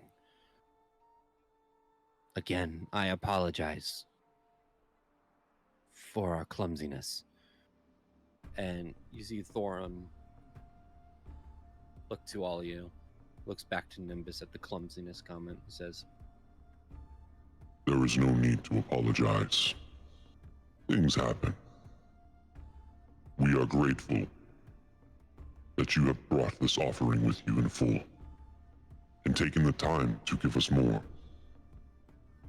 And to all of you, Prime Walkers, what brings you into our plane of existence?" I think Rian would kind of look to everyone, and I guess this is something we would have talked about beforehand, but are we just to double check, are we interested in kind of obfuscating the truth a bit from him about what our true intention is? Or are we going to kind of like be a little bit more like just kind of transparent, you know, so that way we're not lying, but we're just not telling all the truth. I think maybe at this point, stick as close to the truth as possible and then embellish what we need to. Because here's my thought. If we just come out and say why we're here and what we're searching for, like what we're trying to do, if they react negatively to that, then they're the bad guys. Like obviously, you know? Well, I mean, we could also phrase it like what Rachel said, keeping it as close to the truth, but not putting out our full hand. Like we're looking for a way to close the rift. That's it. Like we you know, we fell through, you know, and we want to find a way home safely, but we also want to make sure we can close it for the safety of both planes. And I feel like since they were fighting, or at least say they were fighting things coming through, maybe they already don't want this rift open. And we are okay with saying we know how to close it. I didn't say all that. Oh, okay, well, because that's I know you don't that want to be taken advantage. Well, that's but the thing is, right? If we say we want to close it, and the next question is going to be, well, how are you going to do that? And then it's like, we're looking. Well, we are how about- investigating. Say we came here investigating the rift to potentially find a way to close it, and we would love to collaborate on such a project. Okay. Yeah. Okay. It's like we were seeking out people who may know. Yeah. Okay. And Yrsa would just very casually side eye Nimbus. Also, So he doesn't say shit. more meta, but if we need to start fucking lying, my deception's really good. So just give me the wink, the cue, and I will pull something out of my ass. But like that's the thing. I think if we try to stay as close to the truth, like Rachel said, Yeah. we're not outright lying, so they got nothing for to get shitty with us about, so to speak. That's how I grew up. Got away with a lot of shit. I love it. So we are here in, well, quite a large effort to try and to attempt to close the rift that borders the prime material and the plane of air. It is causing quite a bit of damage where we're from, and we're hoping to find a solution to close it. And we're here in search of allies or wisdom or knowledge that can help make that easier.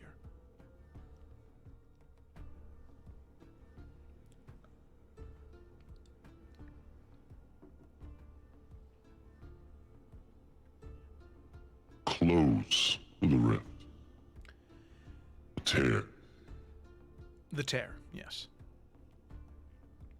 From our perspective, they're rifts. They're openings into other planes of dimension.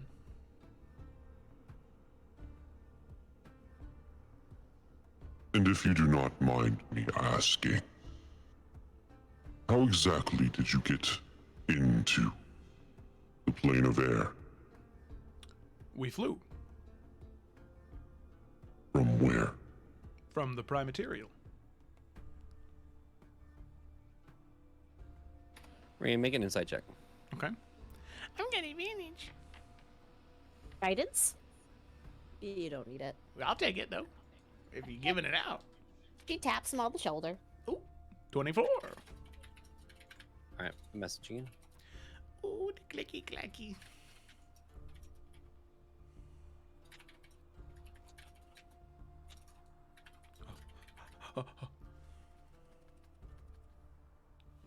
Is it spicy? How many peppers?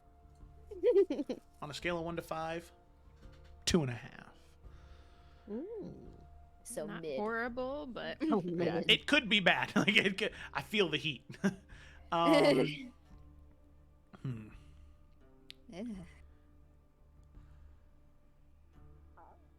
So Rian will follow that up, and he'll kind of say, "Oh, my apologies. I am sorry. I did not mean to offend.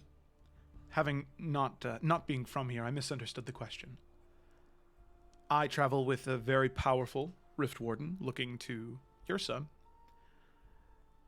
and through her and her powers, we have a way to traverse the plains more easily. Kind of like talking to Yrsa, like, I don't fucking say specifics."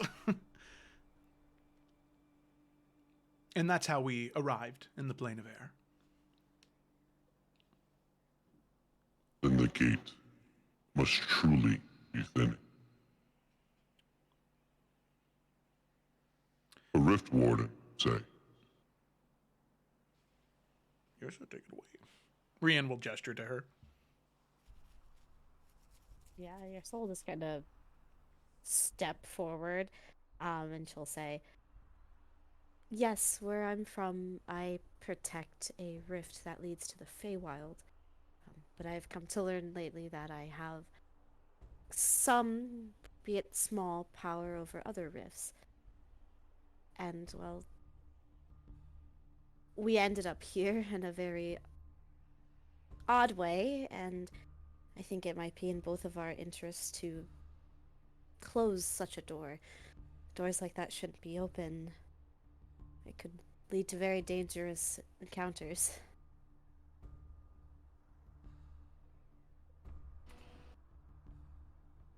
I see. Wait, you're just trying to get a read when she says that. Does he look like, yeah, I did those dangerous encounters. I was the problem. I don't know. You know, she's like trying to get a read on him. Make an insight check. Okay.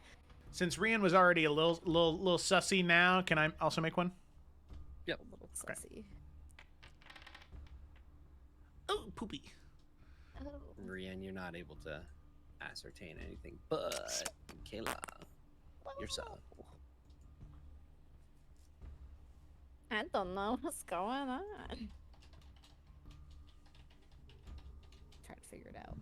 Oh, you're typing it.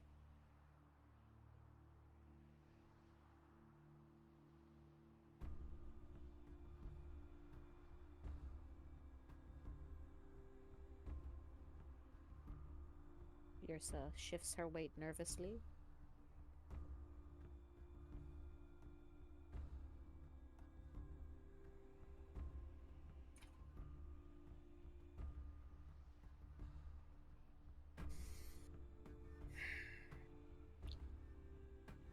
You see he looks towards Nimbus and the Aarakocra.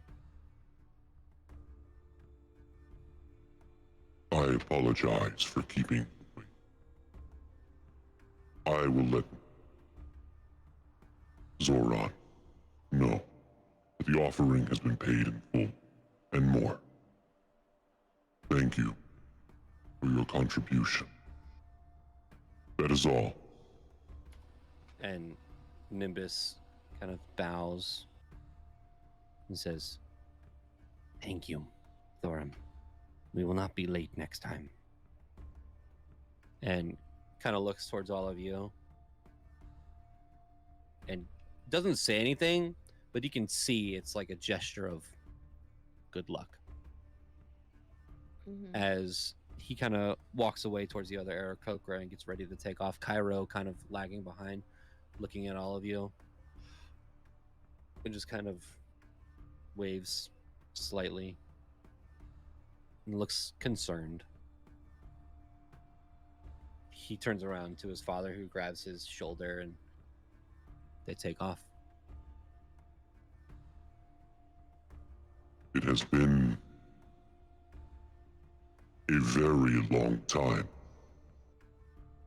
Not only since Prime Walkers have made their way into our plane, to our city as well. And a Rift Warden.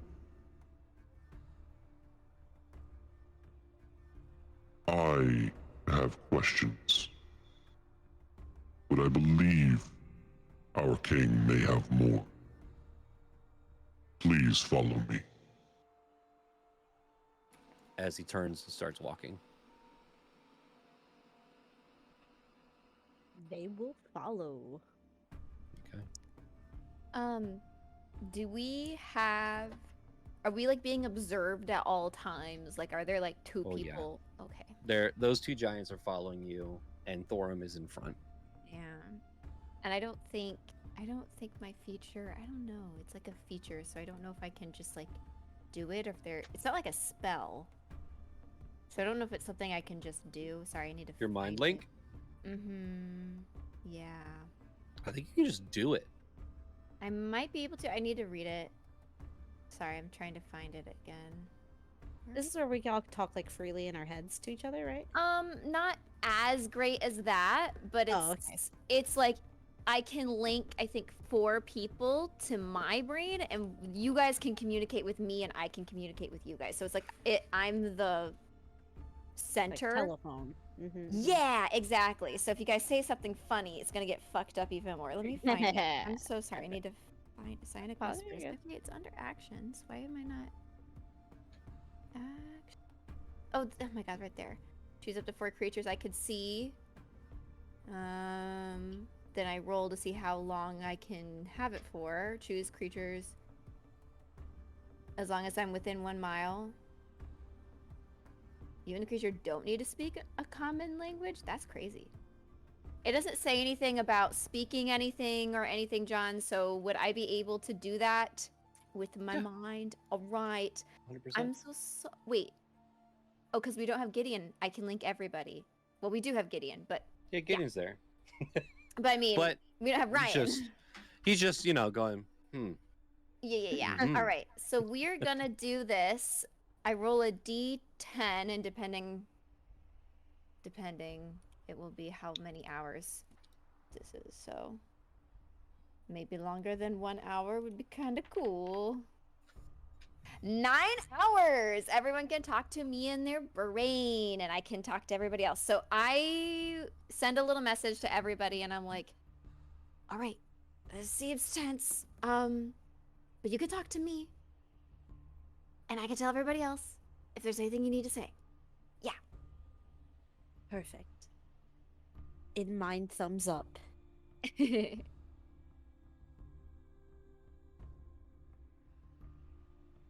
going. We in there. Yeah, just to quickly catch Nick up. You guys met Thorum. He is, I forgot to say his title, but he's the Grand Arbiter, the enforcer of law and order in the city. Dick Wolf. And he talked to the party. He sent the Aarakocras on their way. Rian talked to him and got some weird vibes that he's not shared with the party yet.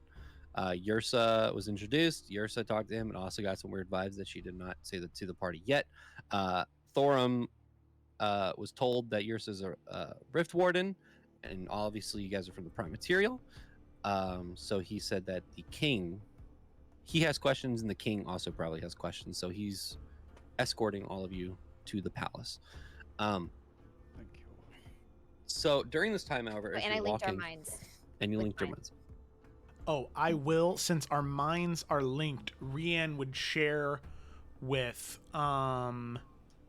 Enid, for her to share with everybody else, that he could tell that Thorum seemed to not know that the rift leads to the Prime Material, which is why he said that the only way they were able to get here was because of Yursa, which wasn't a lie. She cast Windwalk. But that's why he said that, because he didn't want to give that away and just leave it up to Yursa. Okay. So, yeah, fill in everybody else. Smart thinking. I try. As you are walking through, you see all of these giants. You've seen giants before in the White Crests. They were frost giants, and by comparison to these individuals you are walking around, there is none. Frost giants maybe get up to 14, 15 feet tall. you are seeing some of the giants here that much surpass 25 feet tall. These, you are coming up to maybe some of their knees as you walk. And you are getting very many looks, but not enough that you feel like you might be in danger or you're being intimidated, because you are walking with Thorum.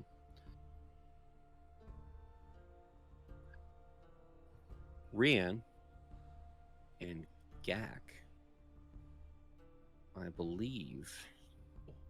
Let me just really quick check something.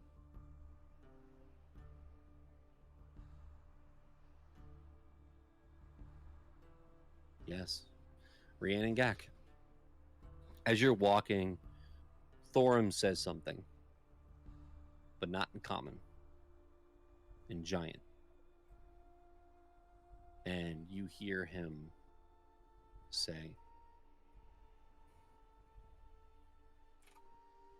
and as he's saying this, he's still walking forward. He is not turning around and saying this to anybody. He is saying this, kind of muttering it in giant, as he says, Zephos, do not leave or tell the king about what we have heard from them. As soon as we get to the palace, tell the others. We will meet later.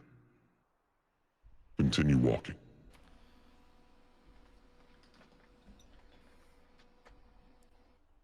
as they continue.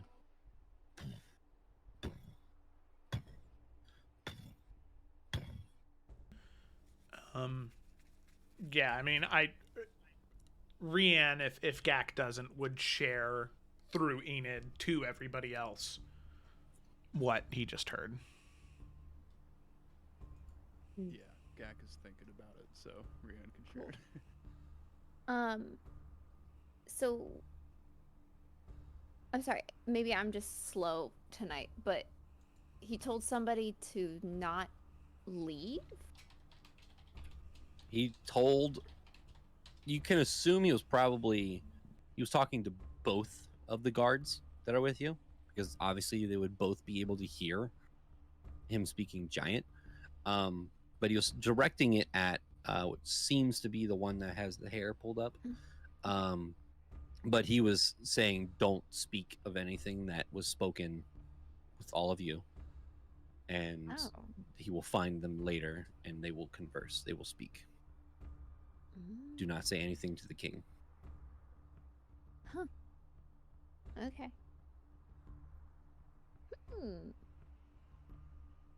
Suspicious. Eyebrow raised.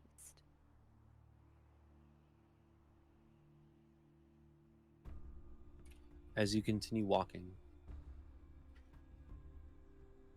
you find yourselves at the bottom of a colossal structure. A structure that, from this angle, is easily 3,000 feet tall.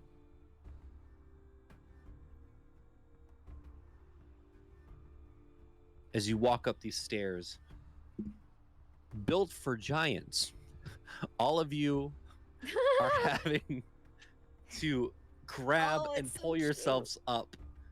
And well, can't we just fly? I mean, you could. I guess Hell we can. Yeah. Gak's like jumping and just he's like moonwalking.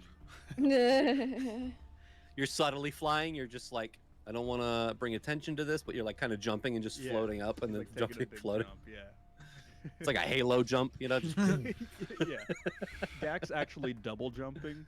He takes a jump and then jumps again in the air. Okay. As you walk up the 552 stairs of this walkway, you get to the top and all of you stop for a second. Even with the flying, you just kind of take a breath as the giants kind of stop and look towards all of you. They don't say anything. Thorum doesn't say anything. He smiles towards all of you, realizing that you are in a city built for giants and you guys are very, very small. But you continue walking. Whoa, okay. Well, that's Kayla. That was Kayla. Your would never. You continue walking and walking until you get to a large blue crystal door. You can see there is lightning kind of just sporadically shocking through this door, as if this glass or this crystal has captured lightning. As Thorum places his hand on the door, you can see it light up behind his hand as he pushes, and the door echoes through the hall. And in front of you, you see a beautiful, beautiful palace. A throne room where the floors are a cyan azure blue with gold trim and filigree throughout. These decadent depictions of storms and clouds. The columns that lead up to the ceiling have this wrapping filigree around them that also carries lightning through. They are lit with magic, and the ceiling itself looks like a storm, ever going, ever present. And you can see depictions of storm giants and cloud giants fighting creatures and these battles that they have won. But it is beautiful and decadent as you walk into, well, I guess not. Doesn't want me to copy this image. I mean, no? Well, you son of a bitch. This is unfortunate. Wait a minute. I'm gonna make this work. Don't worry.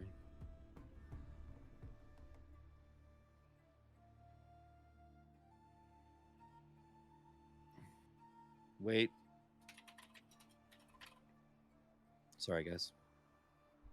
Doesn't want to let me copy paste this, and it's just not working. Here we go. Boom. Boom. Bop. Bam. Oh, Ooh. Very pretty. As you walk through, you can hear your echoes of your feet. As Thorum says, When you approach the king, you will immediately bow and not speak a single word unless spoken to. Only then, when he says you may rise, may you speak. Is that clear? Yes. Yes. no, understood. Good. Right this way. and as you continue down, there's another door that opens into another room, and you see sitting atop a large, beautiful throne of stone and marble, what looks like decorated with filigree of engraved battles and, again, depictions of storms and clouds. Sitting in dark blue skin with this beautiful platinum armor, a white flowing beard, long white hair behind, piercing glowing blue eyes, lightning piercing through his veins as he sits holding a massive greatsword. And just by looking at the greatsword, Rian, you can immediately tell that these swords, especially what Thorum has, they're easily 15 feet tall. You see Zoran, the Storm Lord and Sky Sovereign of the city of clouds and storms.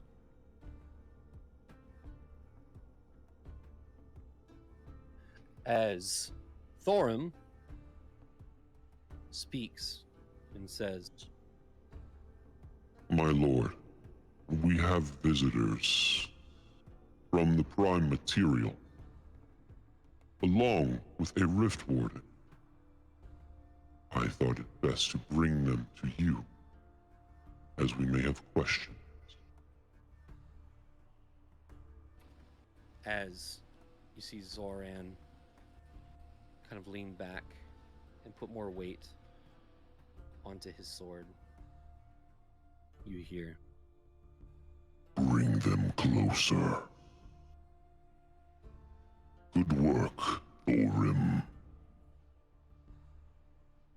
Of course.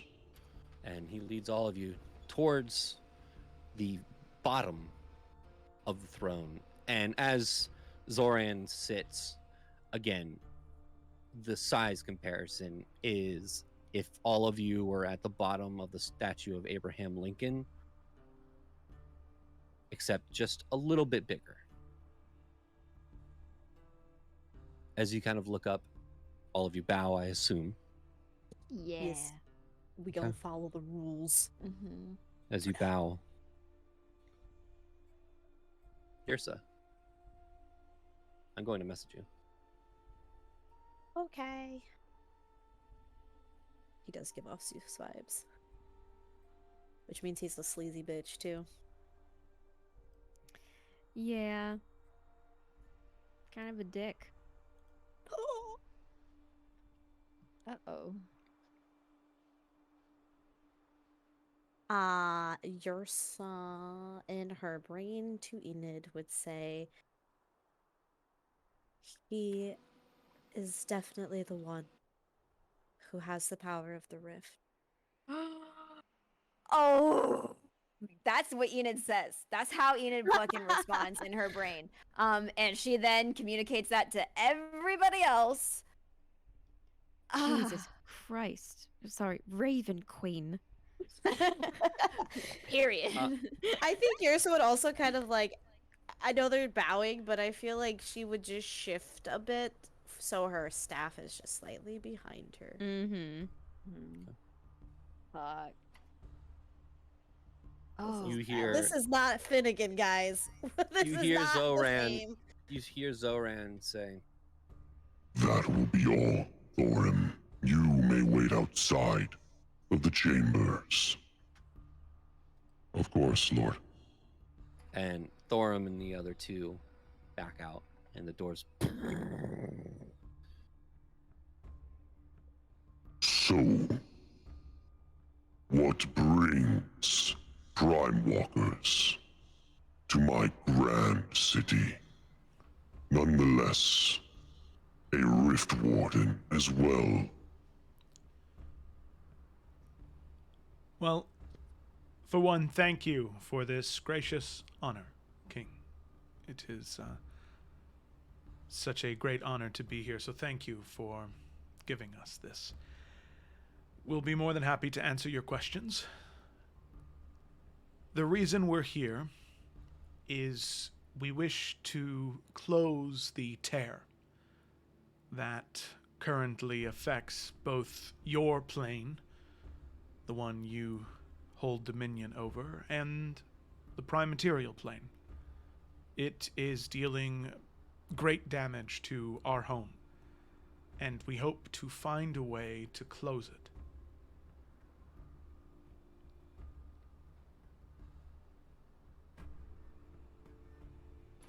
He stares at you, Rian.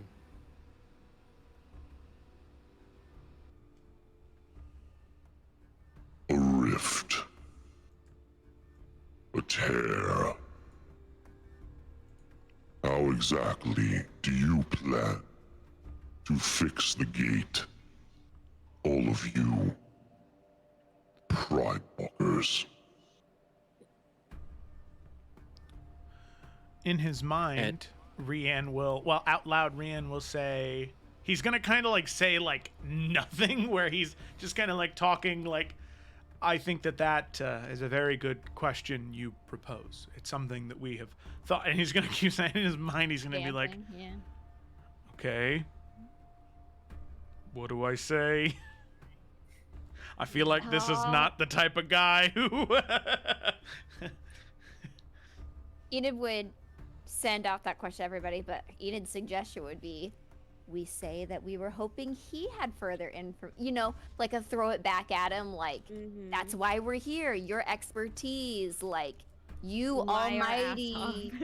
Yeah, I mean, if you want Enid to be the liar, I'll fucking lie. Yeah. Yeah, Get in okay. there. Get in there, Queen, with your deception. She's gonna try and take a copy from your all's textbook on how to be a proper lady, and she will kind of step up next to Rian and say, we actually were hoping to converse with you about that and get to know if you had any knowledge or any expertise on this, as we know very little, and clearly with such an advanced place here, and what maybe hidden knowledge you might have that the material plane does not. Maybe it was not the best choice, but this was the only option we saw. And I will say the Aarakocra, in no small part, well, they talked up your knowledge and your skill a great deal. We were hoping someone as wise and powerful as you would be able to help us in this. Okay. So I'm going to ask Enid to make a deception check with advantage.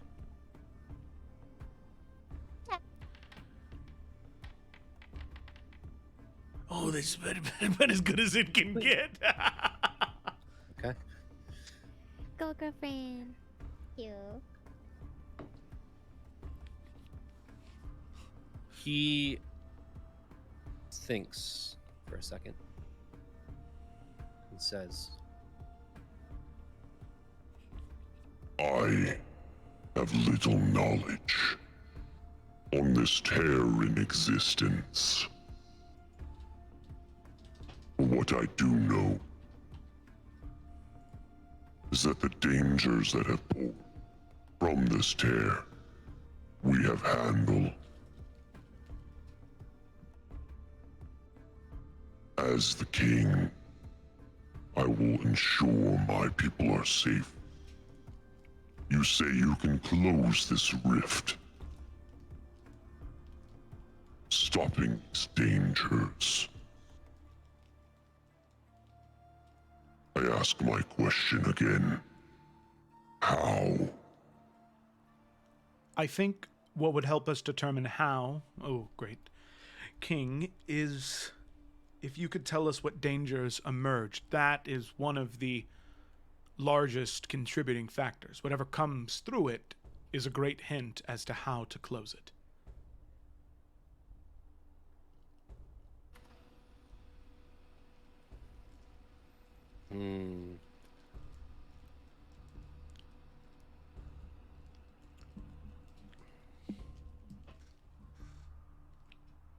Make a persuasion check.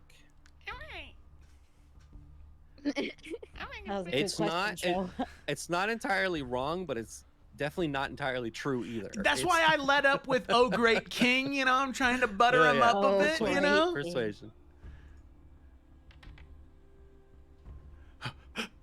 21. I'm so nervous. I don't want to get squashed. It's stepped on. It's stepped on.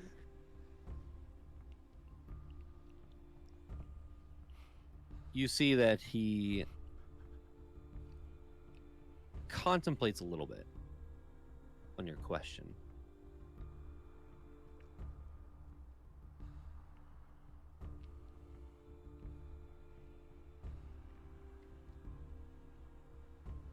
The creatures from this rift, although have not attacked my city yet, have been described to me as demons, foul creatures from another land. If you are able to close this rift,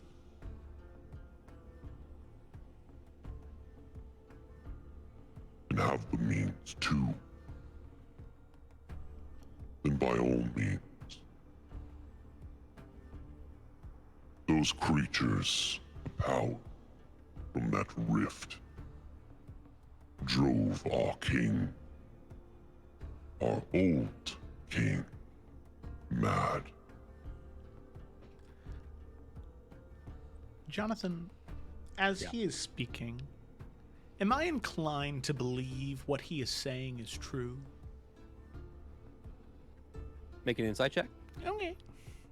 Also, you also make a perception check. Ooh. Also, once these checks go through, I have a nutso potato idea that I just came up with, so we can address that in like 2 seconds. No, I love don't know, nutso there's things- potatoes. It's fucking weird, but I like Real it. quick, Yursa, how long does your staff thing take when you sever the connection? Is it an I think action, or is it just- like 10 minutes? 1 minute or... Hold on. Don't know if it says exactly. See, my plan has to do with the staff. Heather break. But I want to wait till y'all. It doesn't say. It just says that if I fail at doing it, the only number is that I can't try again for 25 hours? 24 hours. Oh, okay, that's interesting.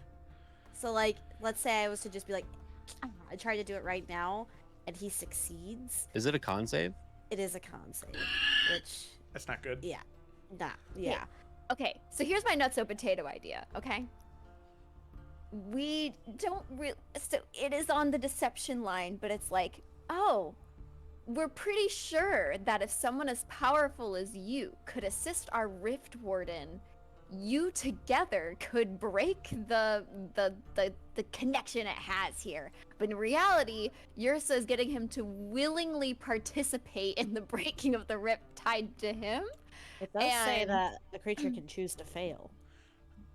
See, so it would be like we think we could do. It's like you see where I'm going with this. That's my nuts and potato idea. I have a similar nutso potato idea that I think, because if that works, he's gonna lose some power.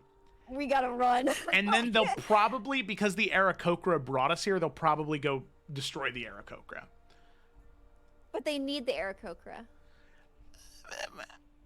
I mean, they need them for the materials, but like, if the king loses all of his power and he can't take it out on us because the rift is closed, he's probably gonna take it out on somebody. You know what I mean? Hashtag not our problem. I'm kidding. So I'm kidding. I have an idea that I think Rian would, the Rian would communicate if we decide to go with it. What if, right? Because I said, typically the problem is, or typically the type of creature is indicative of how to close the rift. I can have Rian like sigh and be like, "Oh my God, I'm so sorry." When demons cause the opening of the rift, and he'll kind of look to Enid and then telepathically be like, Enid, say... Take it away. She'll be like, say what I'm going to say right here. And like give her just the basics of like, when that happens, it means that the most powerful person in the plane is infected. They gain great power, but it's the reason why the rift is open. It's the reason why the demons are there. They feed on pride. So, if we sever that connection, which our Rift Warden has the ability to do, you'll save your people at the sacrifice of the power that was given to you by the demons. He can't be mad if the powers disappear. Yes. However, the only caveat I have with that is that he was like, I could fucking take care of him myself. I'm so powerful.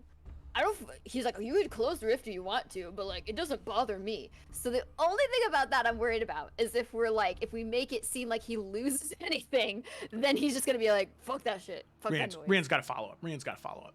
Okay. He's got to follow up. That's all. Okay, cool. Well then, so I'm fucking down for that if everyone else is. If anybody has a better plan, I'm cool to. But this is the best one I can think about it, where the Aarakocra don't get smashed out of the sky. Well, now there's no sky, but they don't die.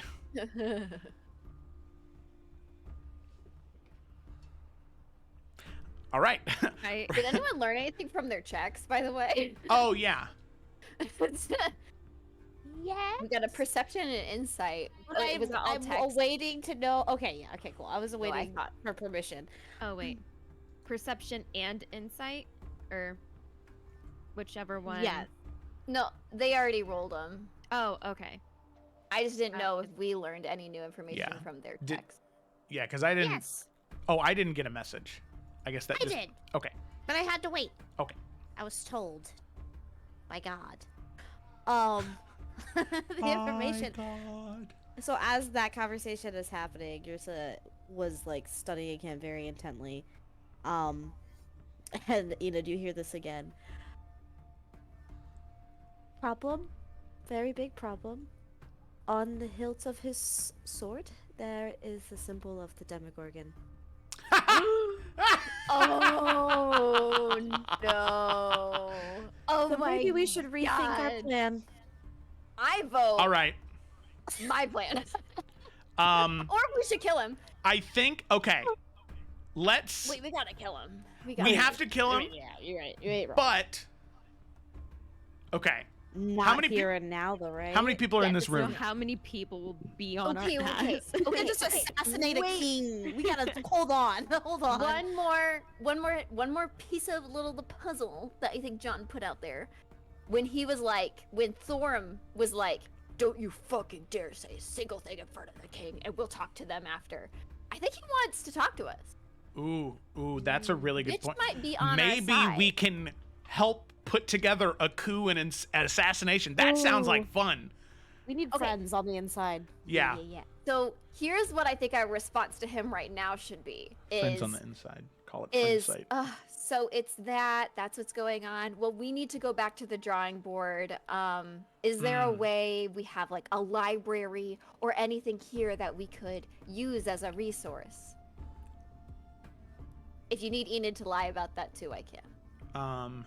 So we can get to like a neutral space, you know? Yeah, I think Enid can lie about we don't know the answer, and then Rian can follow up with, but perhaps, oh gracious, great and mighty, powerful king, we might be able to use some of your resources. Okay. Is everyone good? Do we feel temperature check before I start chatting? Okay. I'm a balmy 71 right now. Okay, cool. Enid will kind of like put her hands on her hips and go, I mean, we still know so little, but that information helps us out a bit.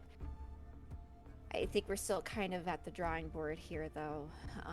Demons mean we it. really appreciate it. It could be one of many things. Perhaps you seem like wise people. I mean, the structures you've carved from the sky and the marvelous architecture to your city. It is truly breathtaking. I'm sure you're not only great engineers and architects, but scholars as well.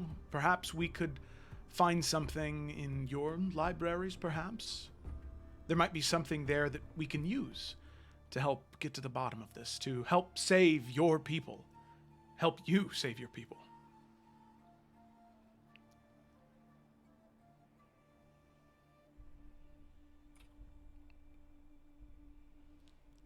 I do not need help to save my people, Prime Walker.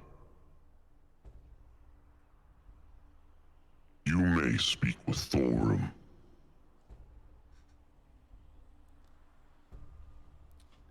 But you are guests in my city, little one. I meant no offense, great king. Rian will bow his head.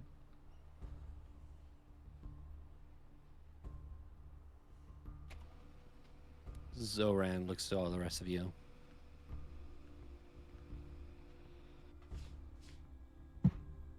Is that all? The time I have given you, and no real information I have been given. Is that truly all you had to offer? Well, hopefully, we can take some time and come back with better information for you. We do apologize that this wasn't beneficial for you, honestly, at all. But if you give us some time, we could maybe get you more solid answers. You see he slams the ground with his great sword, and you see a small crack in the ground as he says, That is enough. Thorim, relieve me of these insects. As the doors open. In your guys' heads, Enid's gonna say, you know what? I'm just gonna say it. I don't like him. Grumble, grumble. As Thorim walks in. Go ahead. No, I said grumble. I mean, no, I'm talking about Joe. Oh. I have. What you gonna do? Kunai. Oh my god. No.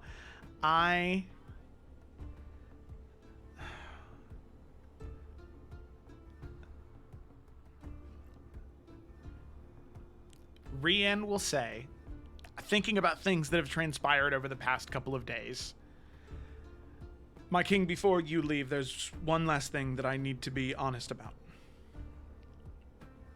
When we first entered the city, I was dishonest, and I greatly apologize for that. You see, I have many enemies because of this. I deceived Thorim. I am the Rift Warden. Bruh. Joe. Yours is like giving him a very dirty look right now. Well, because Rian already introduced Yrsa as the Rift Warden, so he's saying that. Okay. Last time somebody knew who the Rift Warden was, Yrsa got fucking... Let him cook, I guess, but you're still looking at you. Let him cook. But she's still staring him down. It's me. And I apologize for the dishonesty I do, but there are a great number of people that would wish that I perish. But I can see that I am in good company and counsel here, so please forgive my dishonesty.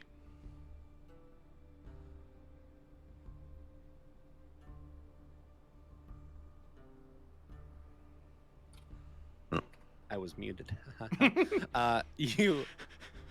You see Zoran grip his sword tighter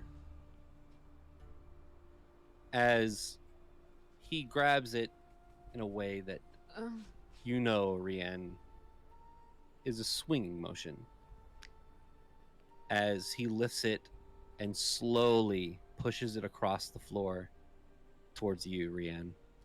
As it grinds across the floor, you see the sparks ricocheting off the ground from the metal onto the stone. As this 16-foot sword reaches right where you are. Deception is not tolerated in my city.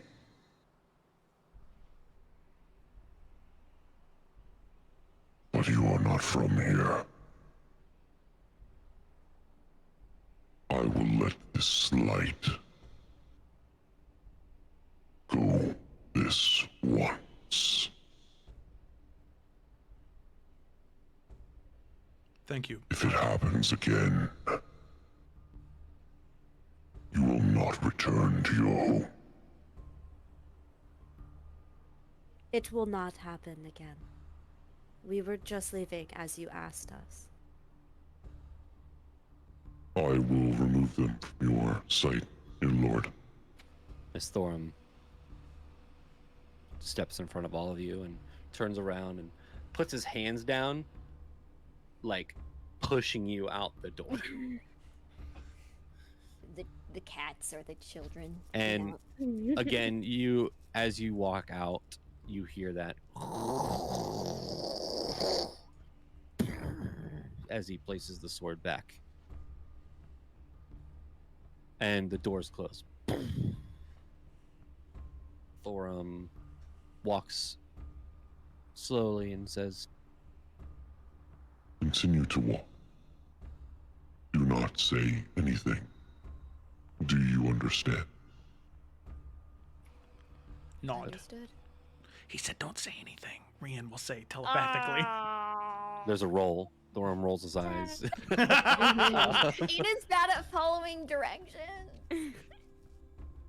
As is Felicity, but I like to imagine a whole little she's dumpster fire. she says that out loud. Rian and telepathically says, "You're not supposed to say that out loud," and then out loud, Enid goes, "Shit." As you are led out of the palace, you start walking down the stairs.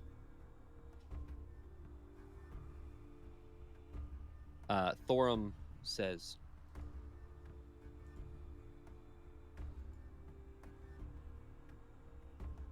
We are but acquaintances. But it seems like we have a similar goal in mind. as you're continuing to walk through, as he's trying to make conversation with all of you.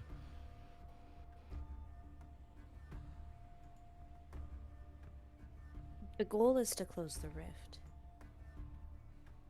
Safely and quickly before anyone else gets hurt. And I don't mean to be disrespectful, but it seems as though your king might not have the same intentions as us. That was my suspicion.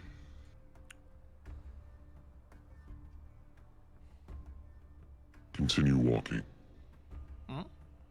We will speak more once we are away from all of the prying ears. As he kind of leads you, you are led down this alleyway, this grand alleyway, and you reach a stone wall. And you watch him place his hand on the wall, and with a slight gust of wind, you watch the stone start to dissipate into particles, and a door appears. As he leads you down into this underground section, secret. As all of you pass by him, he places his hand up again and waves it, and you watch those stone particles reappear.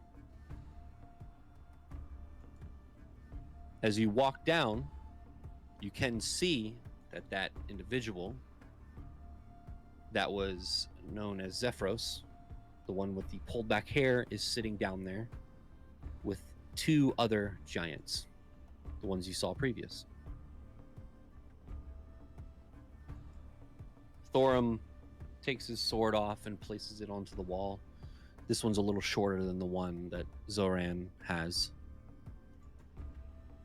And he crosses his arms and says,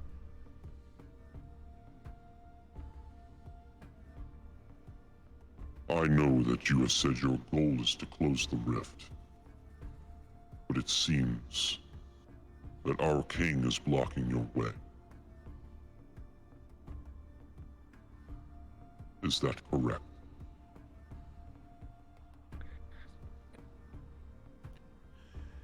It seems to be so.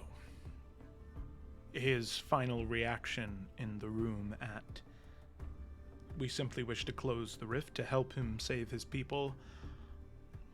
I have never been a leader for this many people before, but I think if anyone came to my doorstep trying to help, I wouldn't be so aggressive, so against that help. Tell me what you know.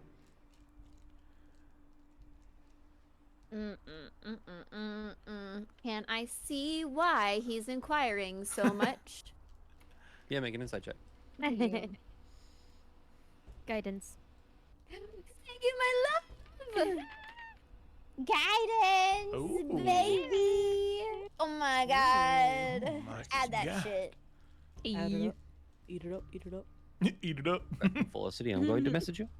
Oh my god. We love the private I messages. get the messages this time? Wow. I think as you are sending the message, Rian would just say, I think before we do anything like that, we're going to need some assurance from you.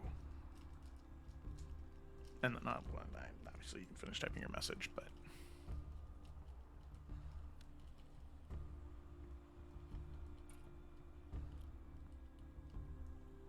Well, the first assurance is that we will not harm you. The second is that we are putting our lives in danger, bringing you here, asking you these questions. And we enjoy our lives. And go ahead, Felicity. Enid would just oh John, is there more? I see that you're No, I was accidentally typing. Oh, I see. I wanted more. Okay. Enid would say to everybody that she feels confident. Thank you. She feels confident that his suspicions are of the king are like valid, and that he does want the truth. And it seems like he may just be a little too in the dark about everything, so we may have to be like pretty forthright to catch him up on everything. Like, I don't know if we say, yeah, your king works for the Demogorgon, if that'll even matter to him, but yeah. Okay. So maybe we just rip the band-aid off then. Yeah. Yurso would say, looking at him, this may seem like a silly question, but I ask it in all seriousness. Do you care about the people here? All of your people? It is my main priority. Then you must understand that what I'm about to say is the truth, and I have no reason to lie to you. Your king is being controlled by a creature known as the Demogorgon.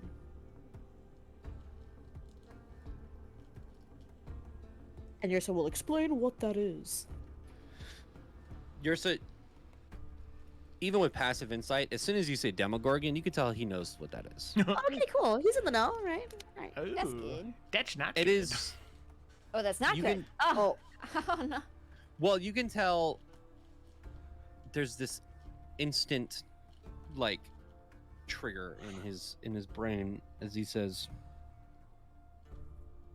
That thing is not locked up anymore. Unfortunately, not.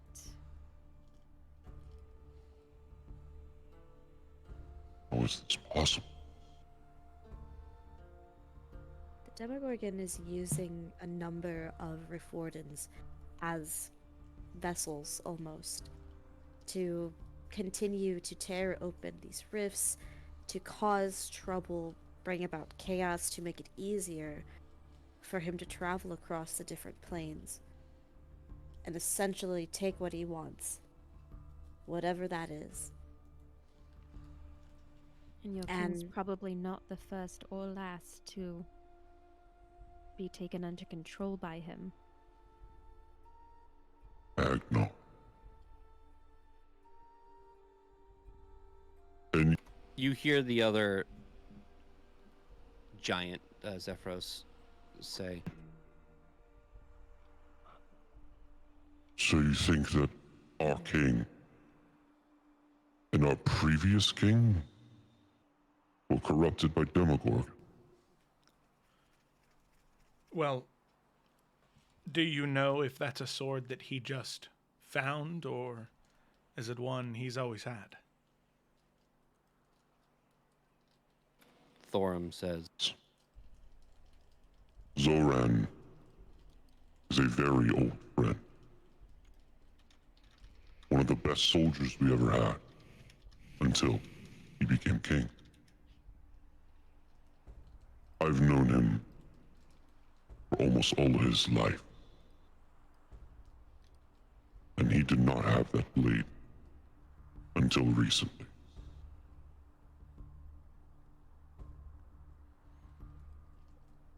I have a question. When did this rift open on your plane? We know, kind of roughly. it was like 2.5 months ago, ish. Ursa would say that. And whatever that, I mean, making it known like that's material plane time.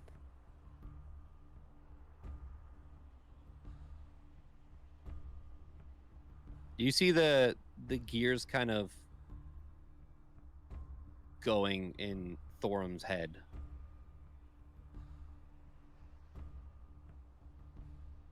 And because you guys know the cycles and how they kind of work, as he's kind of thinking, oh no, the Having overlay. issues. Just kidding. Too bad. I'm sorry. It got fixed now. Yay!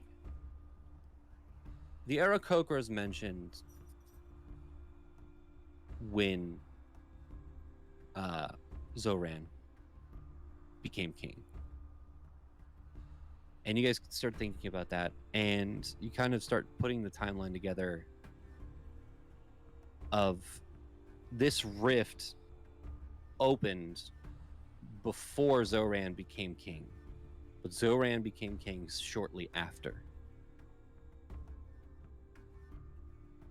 And Thorum says, Does Demogorgon have the ability to give one magic?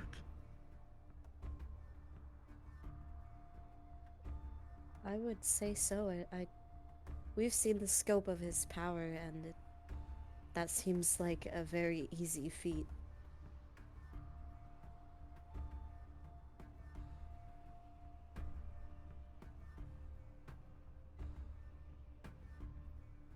I mean, he's very much being positioned to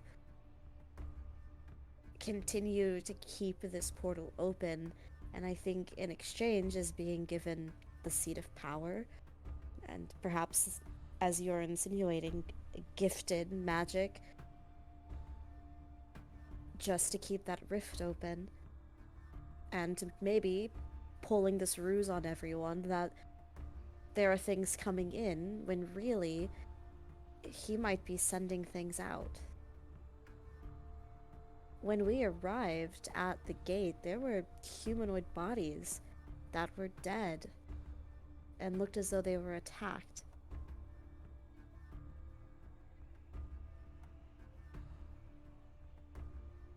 the other giant speaks up and says, But he's been telling us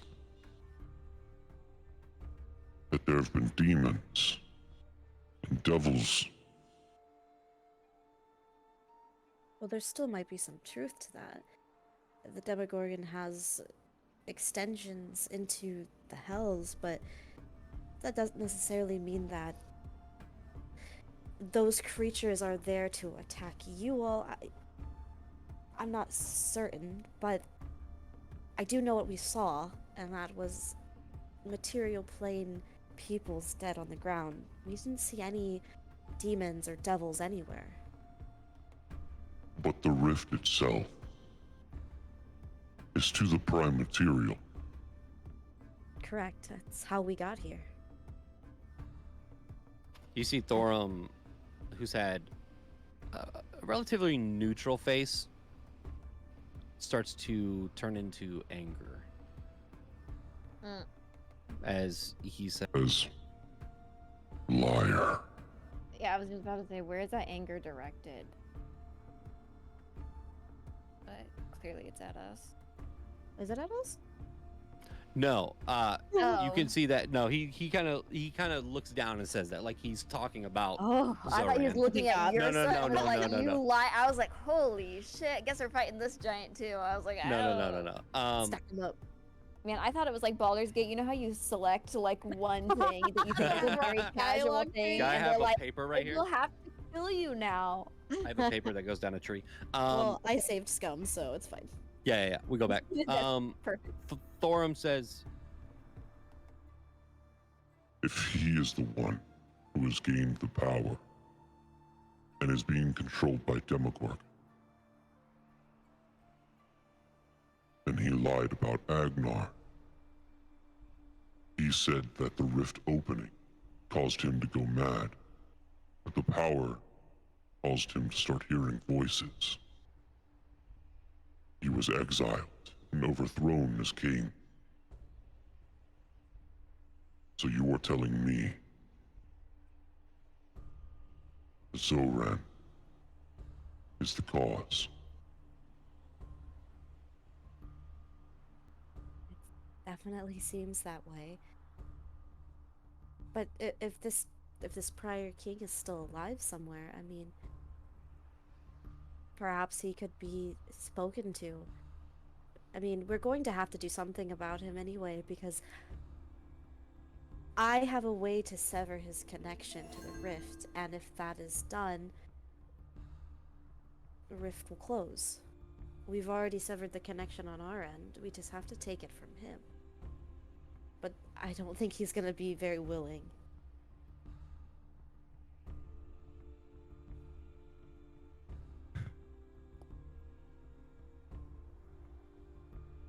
I will be honest. I am but a soldier.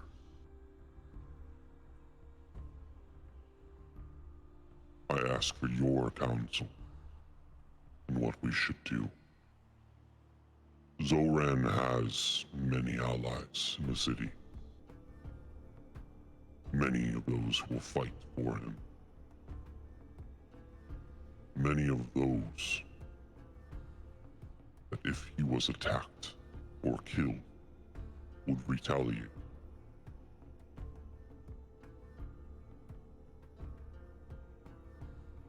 What was I the old think- king's name again, John? Sorry. No, I was Agnar. about to ask something similar. Agnar. Okay, go ahead, Agnar. Felicity. I was just gonna. Eda would ask. So, are there enough like Agnar loyalists still in the city as well that maybe if he were to come back, people would rise and fight for him? If he's not, lost his mind? If Agnar returns and is able to clear the rumor or lie told that he has gone mad, if he hasn't gone mad, I feel there might be a shift. Agnar was loved, one of our greatest kings. But we were lied, told he went mad. And did he already say where Agnar is? He just said exiled. Okay, well then I'll follow up with, do you have any idea where he is? I do. Well, maybe that's the place we start then? See if he's actually been corrupted by something, or if he's still in sound mind, and we go from there, right? Agnar was exiled to our prison. It is not within the city.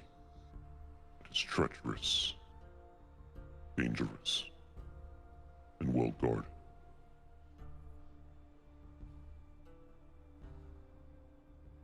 Is it guarded against people your size or guarded against people our size? Thorum turns his head. My side. There's gotta be some like small cracks and things underneath doors that we can just shimmy on through. I think we We've could broken do people out of prison before. Octopus time. that. Back that octopus up. If we can release Agnar and bring him back, we may have enough force to go against Zoran. Enough loyalists to gather arms. Zoran's followers follow out of fear, not love.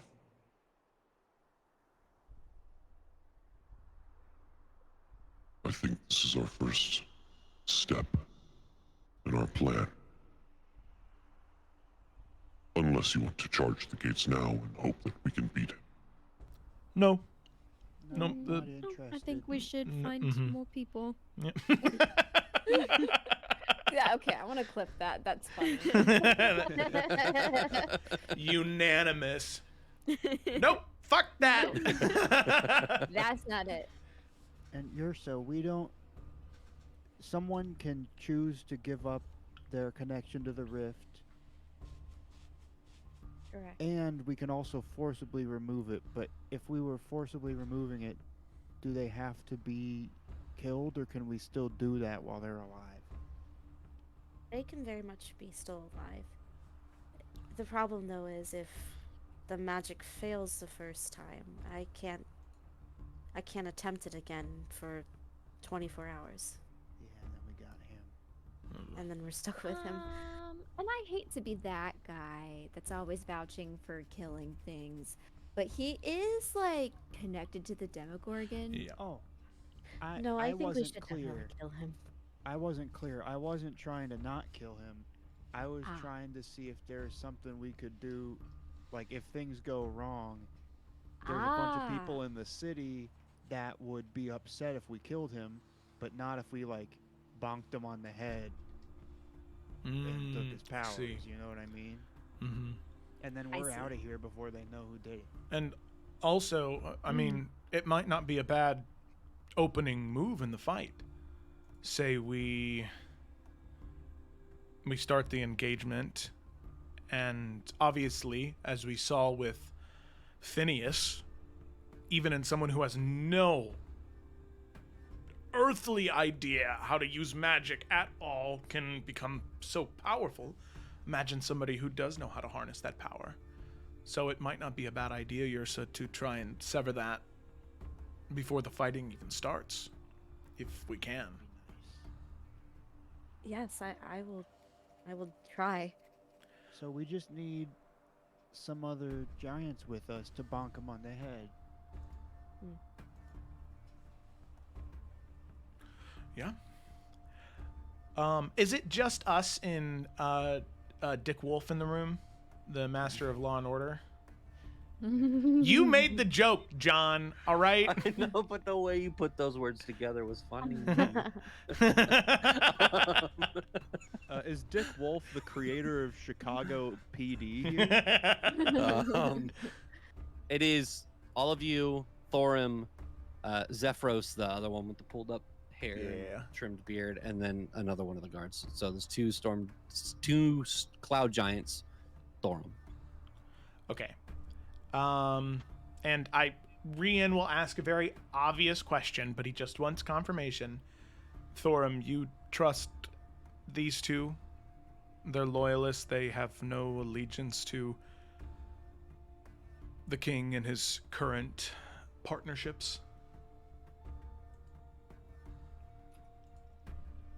I would trust them with my life.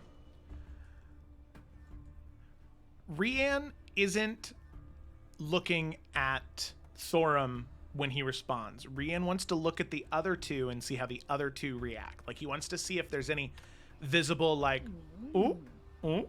Yeah, thing what about going that one that doesn't have a name? Make an insight check. Okay. Come on. I feel like Zephyros is fine. The guy with the no name. I'm Motherfucker. worried about. Gideon has the lucky feat since I'm technically piloting his. Yeah, sure. He gives you lucky. Go ahead.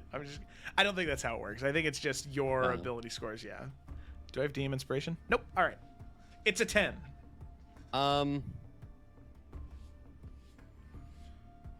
Yeah, because it's fun. We're all about fun at this table. Joe, I'm gonna message you. With a 10. Oh. You can't tell any discernible. The spicy. Let's kill him. Let's kill him. This is safe, you know? Oh, no, okay, never mind.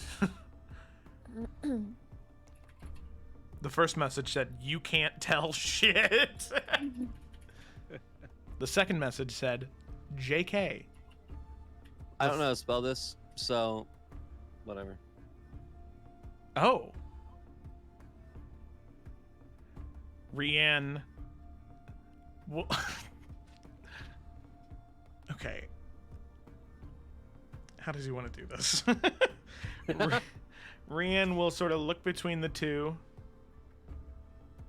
and look to the third one, Mystery Meat Man over here, and say, "What about you? Would you be willing to trust Thorum with your life? Or do you maybe hold some allegiances that are less than savory?" The one with no name. The one with no name. Dick Wolf looks towards.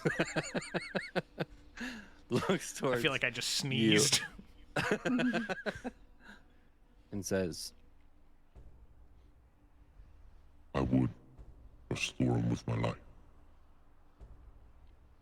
But Zoran is powerful. And he has many people who will fight for him. Seems like a suicide mission.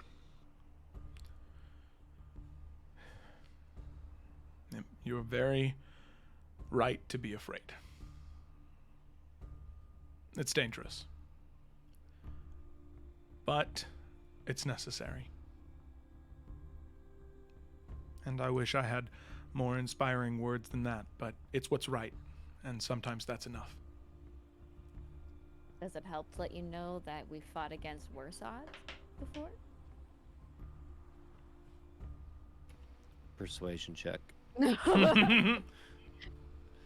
it Advantage. as a joke? Advantage. There you go. There you go. Persuasion. Oh, thank you. Take Let's just spam it, guys. a little guidance. Ooh. Ooh, 23. Oh, 23.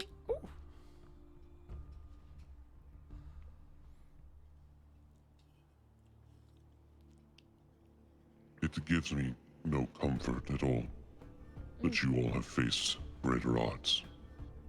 Because you do not know what the odds are in this scenario. We are outnumbered. But I am willing to lay down my life for my people and for Thorum and Zephyros. I have allegiance to Agnon, not Zoran. I think that's good enough then. Well, there's one thing that I've learned while we've been doing this, and it's that the only thing that can beat being outnumbered is being more prepared. Yeah, they're not suspecting anything, so as long as we keep it that way. Mm-hmm. And since we're in on this together, I feel like this is Deja vu, the second time I'm doing this. I want to be honest with you about something. When you entered the room earlier, I said I was the Rift Warden. That is not true. Because I'm the Rift. I'm the Strike that. Batman. Reverse it.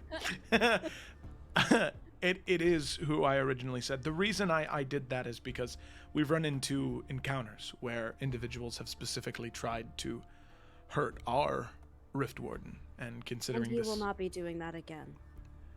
No, but just in case not Thorum, sorry. Not you. My bad. In case the current king tried, I wanted to make sure that was focused on me. I do not mean to insult Yrsa's constitution at all, but if anybody here can take at least 2 hits from that sword, it's me.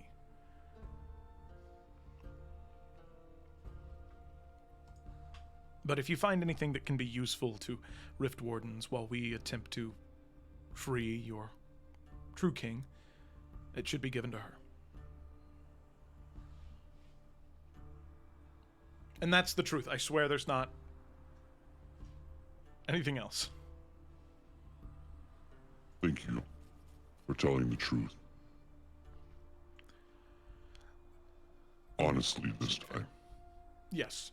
Well, technically it was honest the first time. But yes, of course. You're putting your neck on the line. It's the least that we can do.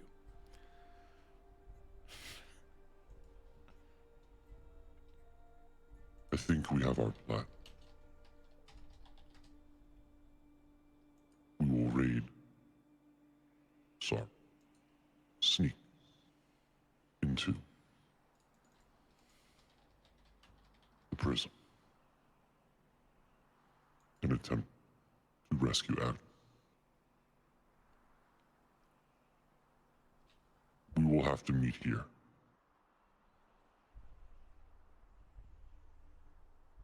Later.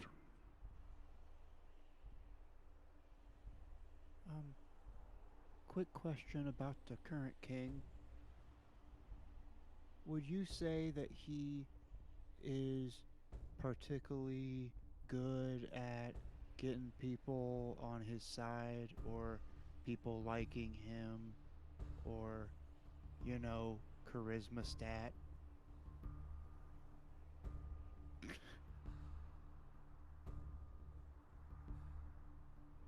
People follow him because of his strength.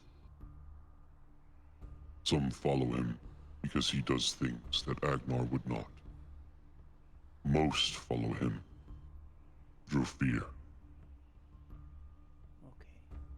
He didn't seem like a great talker when we were talking to him, so... He is not the smartest. Good to know. 18 cycles from now, we will meet back here. I will make sure that as you walk through our city, you will not be harassed. I will accompany you everywhere you go. I must. Not only is it orders by the king, but if I do not, I fear you might be harmed. 18 cycles. We will meet back here. And he looks to the other giants, and they get up and bow. And with that, as the 2 giants, Zephyros and Wolf, walk past Thorum, they walk out, and Thorum looks to all of you and says,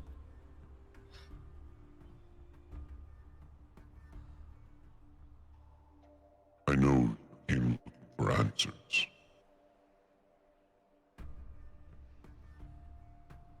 Thank you. It will be an honor fighting alongside you.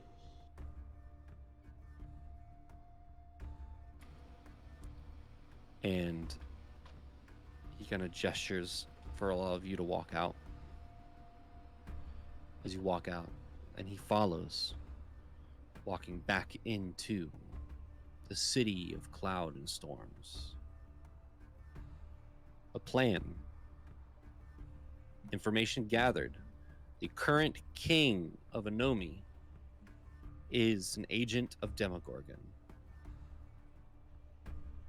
The plan to rescue and free the quote Mad King Agnar in place. With that is where we are going to end tonight's session. Woo!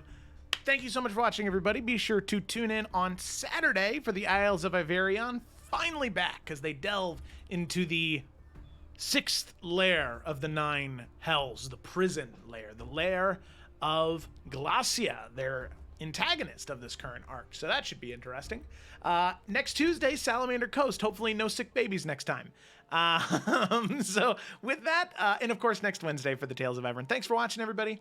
We will see you. Friday for SC? Did you say that? Oh, no, sorry. I forgot about that. Oh, that's right. I keep forgetting. Friday, we're actually going to be playing Salamander Coast because we repurposed for Friday. So be sure to tune into that. Saturday for Isles. And then next Tuesday for Salamander Coast again. So close. And then, yeah, be sure to tune in next Wednesday for the Tales of Evrand. Furby! Oh my god! Thank you so much for the 5 gifted subs. You're too nice, Furby. The nicest guy around. I like to think that you're just paying it forward because I recommended you such a good meat smoker. And you're like, well, I'm getting so much mileage out of this bad boy, I gotta pay it forward. So thank you all so much for watching, and we'll see you next time. That was the wrong screen. We gotta go to this one instead.